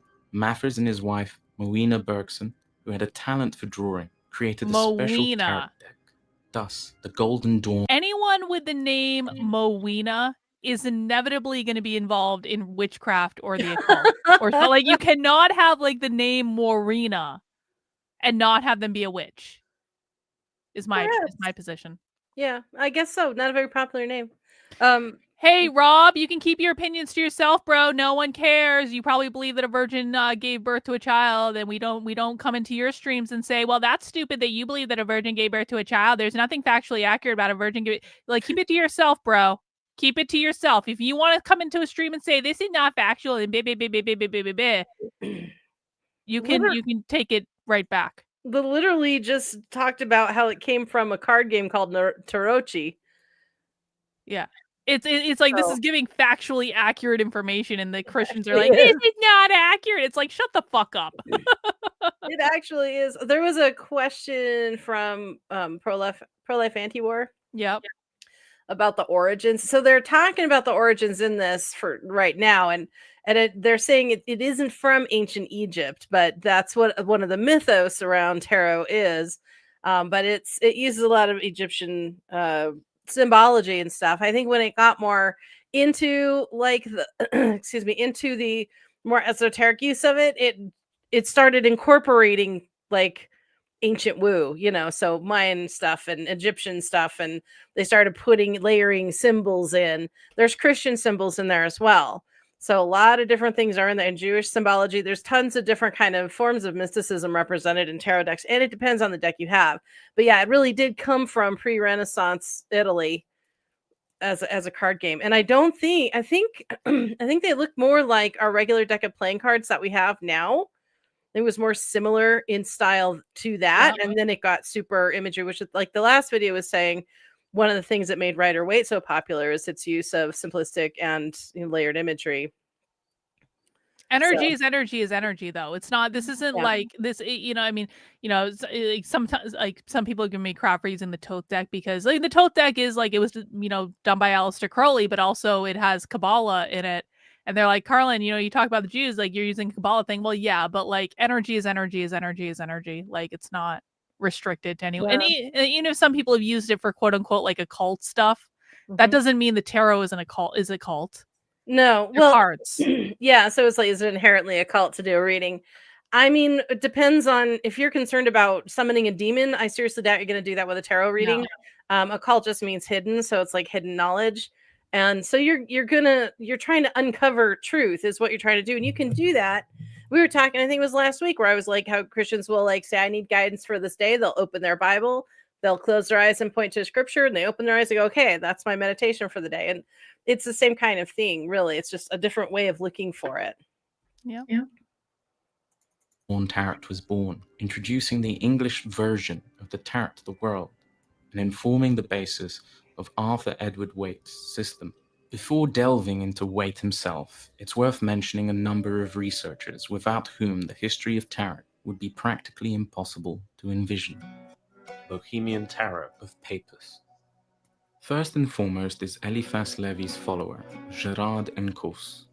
Renowned as Papus, he authored such monographs as Bohemian Tarot and Fortune-Telling Tarot. A notable detail, an album of 78 cards was included as an appendix to the latter book. Since the paper was poor quality, it was suggested to cut out the cards first to avoid their swift deterioration, and then paste them onto cardboard. Papus also attributed astrological attributes to the major arcana. Swiss occultist and Freemason Oswald Wirth managed to create his graphic representation of the Papus tarot system. His 22 major arcana are a model of refinement and sophistication, not to mention the skillfully depicted symbolism. These cards were included in the edition of Papus's Bohemian Tarot. Arthur Edward Waite's Tarot. Waite was born in the USA, where he spent his childhood, and from a very young age, he was born in the USA. Interested in magic and occultism. That's interesting. I didn't know that. The reason for this unusual inclination was a special state he experienced during an illness. For several days, much to the horror of family and doctors, he fell into a semi-conscious state. According to his own admission, it was during this time that he had an enlightenment experience, realizing the unity of the world and humanity. Afterwards, he quickly recovered, and upon regaining his health, despite his exceptionally young age, he firmly understood what he intended to dedicate his life to. He moved to England and continued his studies there. Waite was most devoted to occultism. He studied Kabbalah, alchemy, Freemasonry, and sought to find the key that would unlock the meaning of ancient rituals. In 1891, in London, he joined the Hermetic Order of the Golden Dawn, where he became dominant. Waite had a particular passion for the legends of King Arthur and the Knights of the Round Table. Studying the annals, he concluded that the legendary Holy Grail should be understood not as one, but as 4 objects: a spear, a cup, a sword, and a platter. These sacred items symbolize the 4 suits of tarot: wands, cups, swords, and pentacles. From so there, it is a Christian grounded. Christians. Found out, Christians. The ideas and symbols of tarot in appropriate artistic forms. And here, Waite's fellow member of the Golden Dawn, Pamela Coleman Smith, came to his aid. Born in England, she nevertheless grew up in an American family and received her training as a theatrical artist in the United States. She was greatly drawn to illustrating books. Being naturally inclined towards mysticism, she joined the Golden Dawn in 1903, where she immediately bonded with Waite, choosing him as her spiritual mentor. Her interaction with Waite had a very direct impact on her. After some time, she noticed that when listening to music recommended by Waite, she experienced extraordinary and vivid visions. Gradually, she began to sketch them, and then, in hopes of getting an interpretation, she turned to Waite. Their joint studies continued for quite some That's time. another and in bitch of a card. I don't like this card at all. The two This swords? one, no, the fucking Seven of Swords. I hate the Seven of Swords. Nothing good ever happens with the Seven of Swords ever because he's trying to get away with something. He's being sneaky and devious. It's a good warning card, though, and we need those. Yeah, every time the Seven of Swords comes out, I'm like, you fucker. That or the Five of Swords, because the Five of Swords is like they're going for the win-lose scenario and they'll throw you under the bus in a second. See, like- well, yeah, I think one of my favorites is Ten of Swords because it's like rolling a natural one, and the Yeah. people who play Dungeons and Dragons know what that means. You roll a natural one, you just automatically die. Well, it's like I don't even mind the Ten of Swords as much as I mind like the Five of Swords, because like the Ten of Swords is like there's nothing you can fucking do. Like this is like the end of the. But there's also like with the Ten of Swords. The Ten of Swords is the one for people who don't know who's like the guy's basically laying on the ground and he's got 10 swords stuck in him through his whole body. So he's dead. He is dead. He is over. dead. It is over. It's done. But there's also the sky in the background and the dawn is coming up. So it's like, okay, you know, he's dead, but it's a new day. Like you can't get any, things can't get any worse. There's always tomorrow, you know.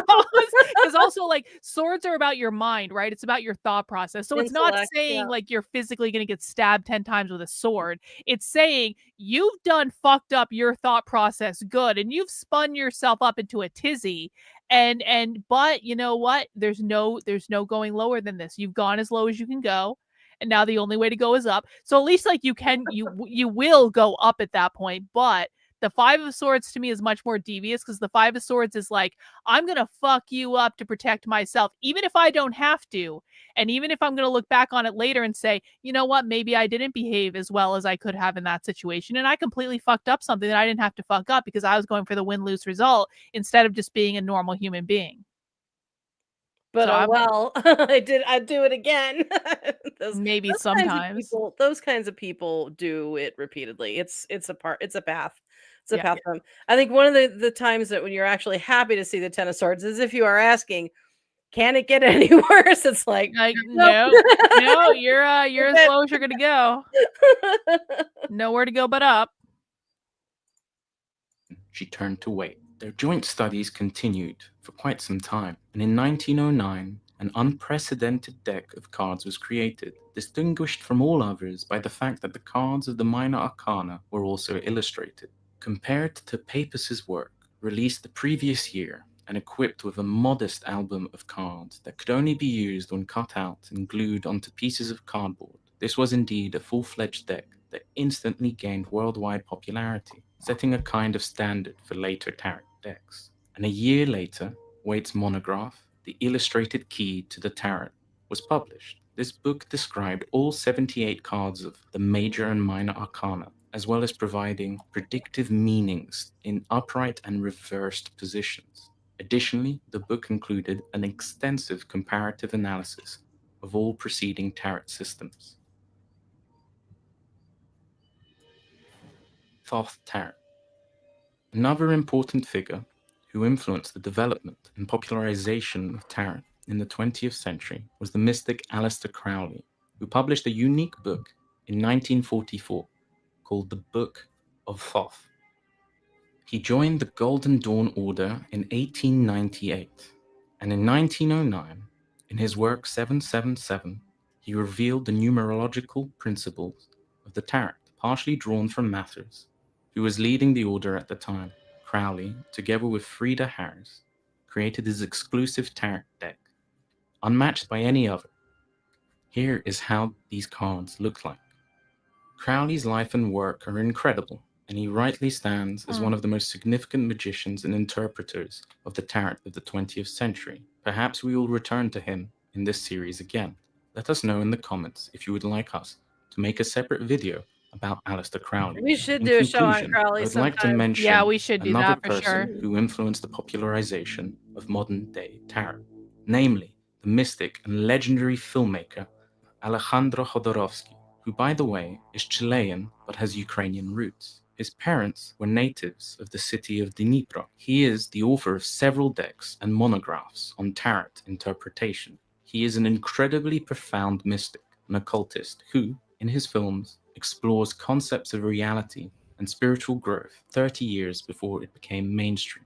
I strongly recommend watching his film, The Holy Mountain, I really want to and see sharing this your now. impressions All in the right. comments. I'll watch And if this. I see enough people in the Ooh. comments It saying, looks really I don't disturbing. understand anything, what kind of crap did you recommend to me? I think I'll be happy to dissect the ideas of this film in one of the next videos. Interestingly, Jodorowsky has always said in interviews that tarot is a tool of reality, and looking to these True. cards for the future is risking being a charlatan. True. Nevertheless, what is the future but a projection of the present directly onto time? But that's already too philosophical a debate, and I promised only facts. Time isn't real. The present is just a projection onto the future, Jetafire, in regards to time. Can we just have an instant replay? We almost got through the whole night. Charlatan. Nevertheless, No, we what is the didn't. It future got but a ruined projection earlier. Shh, shh, shh. of the present directly onto time? But that's already too philosophical a debate, and I promised only facts and A projection on the present. Time isn't real. Time isn't real. I would again. Jetafire thought she was going to get a week free, but she didn't. I'm all down for it being a projection. How else would you be able to sense anything? Time isn't real. Yep. W me. Mm-hmm. Do you love how quickly Reagan betrays you, Jetafire? I don't know if she's ever been on my side, Karlyn. That's true. Do you like how quickly Reagan takes my side over everyone else? This is why Reagan is like the queen of this community. I'm just like, I know I can rely on her. She's never going to betray me. She's never going to backstab me. She's always going to be on my side. Just because we disagree does not mean I'm going to backstab and betray you. I know. I have an equally strong mind and I'm allowed to hold my own opinion. So yeah. Listen, we're allowed to have differences of opinions, but I'm allowed to point out every single time it says in a video that time isn't real. It didn't say that. It did. You're reading it. Projection is not Nope. the same as saying it isn't there. It's just accept it. Just accept the Fuck inevitable. off, Nick. I absolutely will not. You go ahead and drink the Kool-Aid. When you're in her little cultist tent and she starts passing out the little cups, I'll be the one person going, nope, and time is real. Fuck you, and I'll walk. Time is not real. Fine. But nevertheless, what is the future but a projection of the present directly onto time? But that's already too philosophical a debate. A And I projection promised of only the facts in present this onto video. I time. have no problem with Well, it's that. time I don't for think time conclusions. is or isn't. I think we were able to both. You know briefly that. trace the thread along which this system developed in these 20 minutes. It seems to me now Well, clear Mia, why there these goes my cards have frustration so level, strongly Yeah, exactly. attracted the attention of not just one generation of people worldwide. The tradition still evolves and lives on. And who knows, maybe in the coming years, tarot cards will inspire new mystics to understand reality and create new concepts and systems that can help humanity grow and develop. Subscribe if you enjoyed this video. All right. That's our second tarot video. Okay. I enjoyed the discussion of tarot tonight, Jennifer. Do you have anything else to say about tarot or any other topic? I'm sorry, my mind just went blank with everybody jumping up and down on the time bandwagon. Well, it's now a thing on the channel. Time isn't real, and we just all need to accept that time isn't real and just like go along with it. That's fine, whatever. You can continue to hold out, but I just get proven right week after week after week. It's not my fault they mention time in literally every single video we watch ever. It's one of these days you're going to accept that I halfway agree with you, that I agree with you that it's an illusion, but it's an illusion that is necessary to navigate this reality. And I'm fine with it being just like our dreams real, our dreams ethereal. Yes, both. They're real because they're real because I went through it, I experienced it, my brain processed it, I have emotions from it, I have memories from it, but it's also didn't really happen, did it? It's the same thing. It's a symbol. It's not, it's a sign. Sure. It's energy. Mhm. Wasn't meant to happen. Maybe it will happen someday. Who knows? Although I do think sometimes we actually do experience real shit in dreams. Oh, I got I've been getting so much fucking information in my sleep now, and I don't like Right. it anymore. I don't like it. Oh, I want to no. go back to where I don't remember my dreams, because it's like It'll kinda go in waves. Ask it, it to slow down. it's just like a lot. It's like why are you giving me information about people, quite frankly, that I have no business fucking knowing? Has that ever happened to you where like you get information about people in your life where you're like, "Oh, that actually explains every single question I had about that person." But at the same time, I'm a little uncomfortable that I know this. I mean, yes and no. Like, I don't get the full deal. I also don't have a lot of drama left in my life because I worked for years very hard to eliminate those kinds of people. But I would get like the warnings about them sometimes through symbols. I did find out that like a friend of mine was pregnant before she told anybody, things like that. But I just kind of let it be part of whatever the whole natural ethereal thing. But I can't say that I've actually gotten anything where I'm like, "Ooh, that's TMI." I'm not sure. I can't recall anything at the moment. It's not necessarily that it's like TMI, but it's like,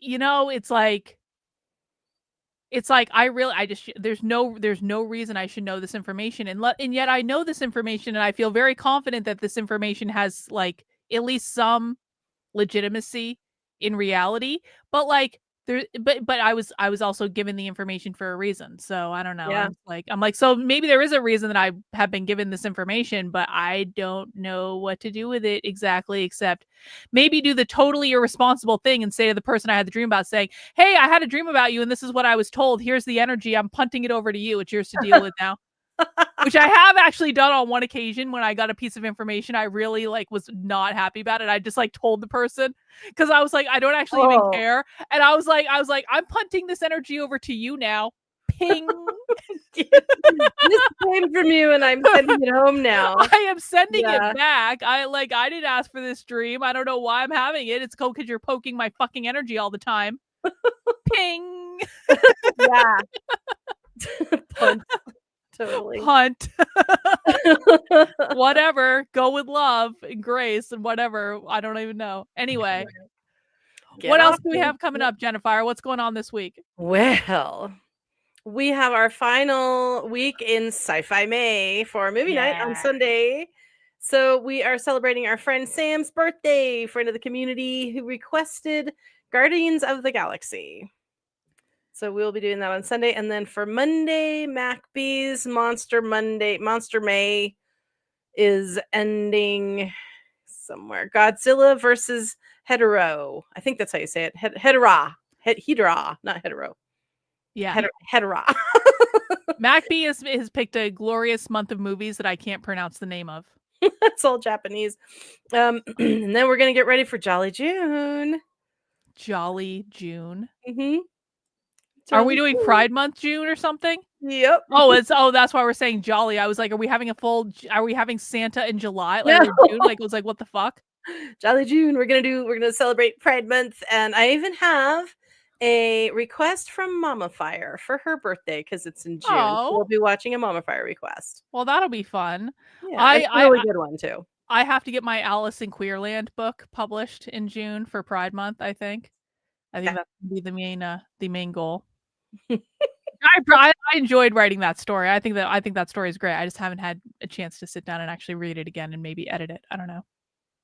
That's coming up. Editing is overrated.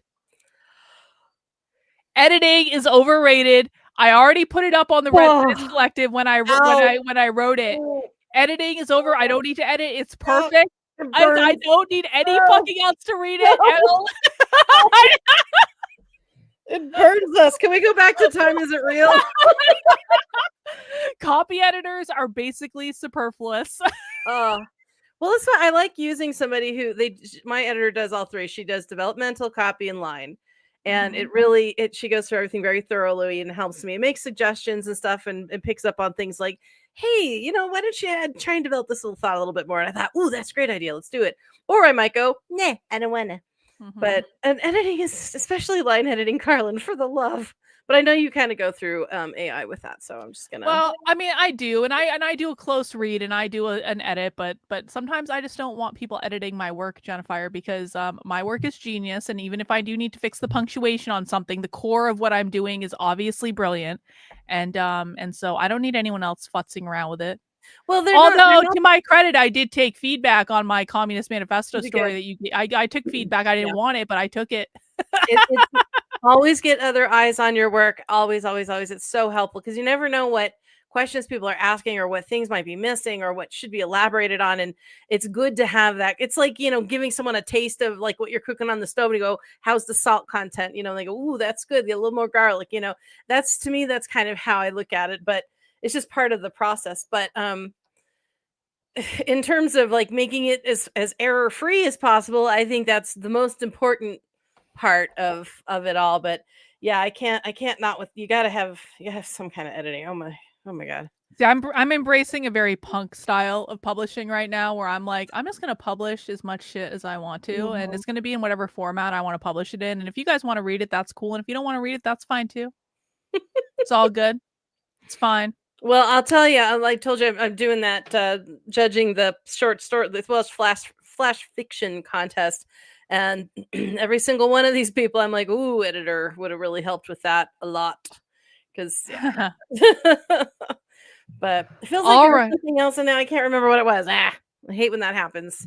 Well, there's always next week. So next week will be my week to figure out something to watch. Hmm. And I don't know what that is yet. I'll probably know on Tuesday afternoon, and I'll Probably let you know. about 30 minutes before we go live. About 30 Yeah. minutes before we go live. It'll be great. Yeah, well, I think we were kind of talking about well, there was something about like Young and Tarot, but there was something before. Yeah. There was something before that we kind of were thinking about. Rally, we talked Crowley. about. Yeah, it's another one though. I don't know. It'll, whatever it is, will pop into existence. It will manifest itself Yes. into existence. Trust the process. And that's what we're trust the process. I have never steered anyone wrong on anything, on any topic ever. All right, that's all we have for tonight, guys. Jennifer, do you have anything else before we conclude? I better not say anything else. Yeah, it's probably for the best. All right, well, we'll be back next week, Tuesdays at 9 p.m. when we do DISENRAGE. And take care, guys, and we will see you next time. Bye.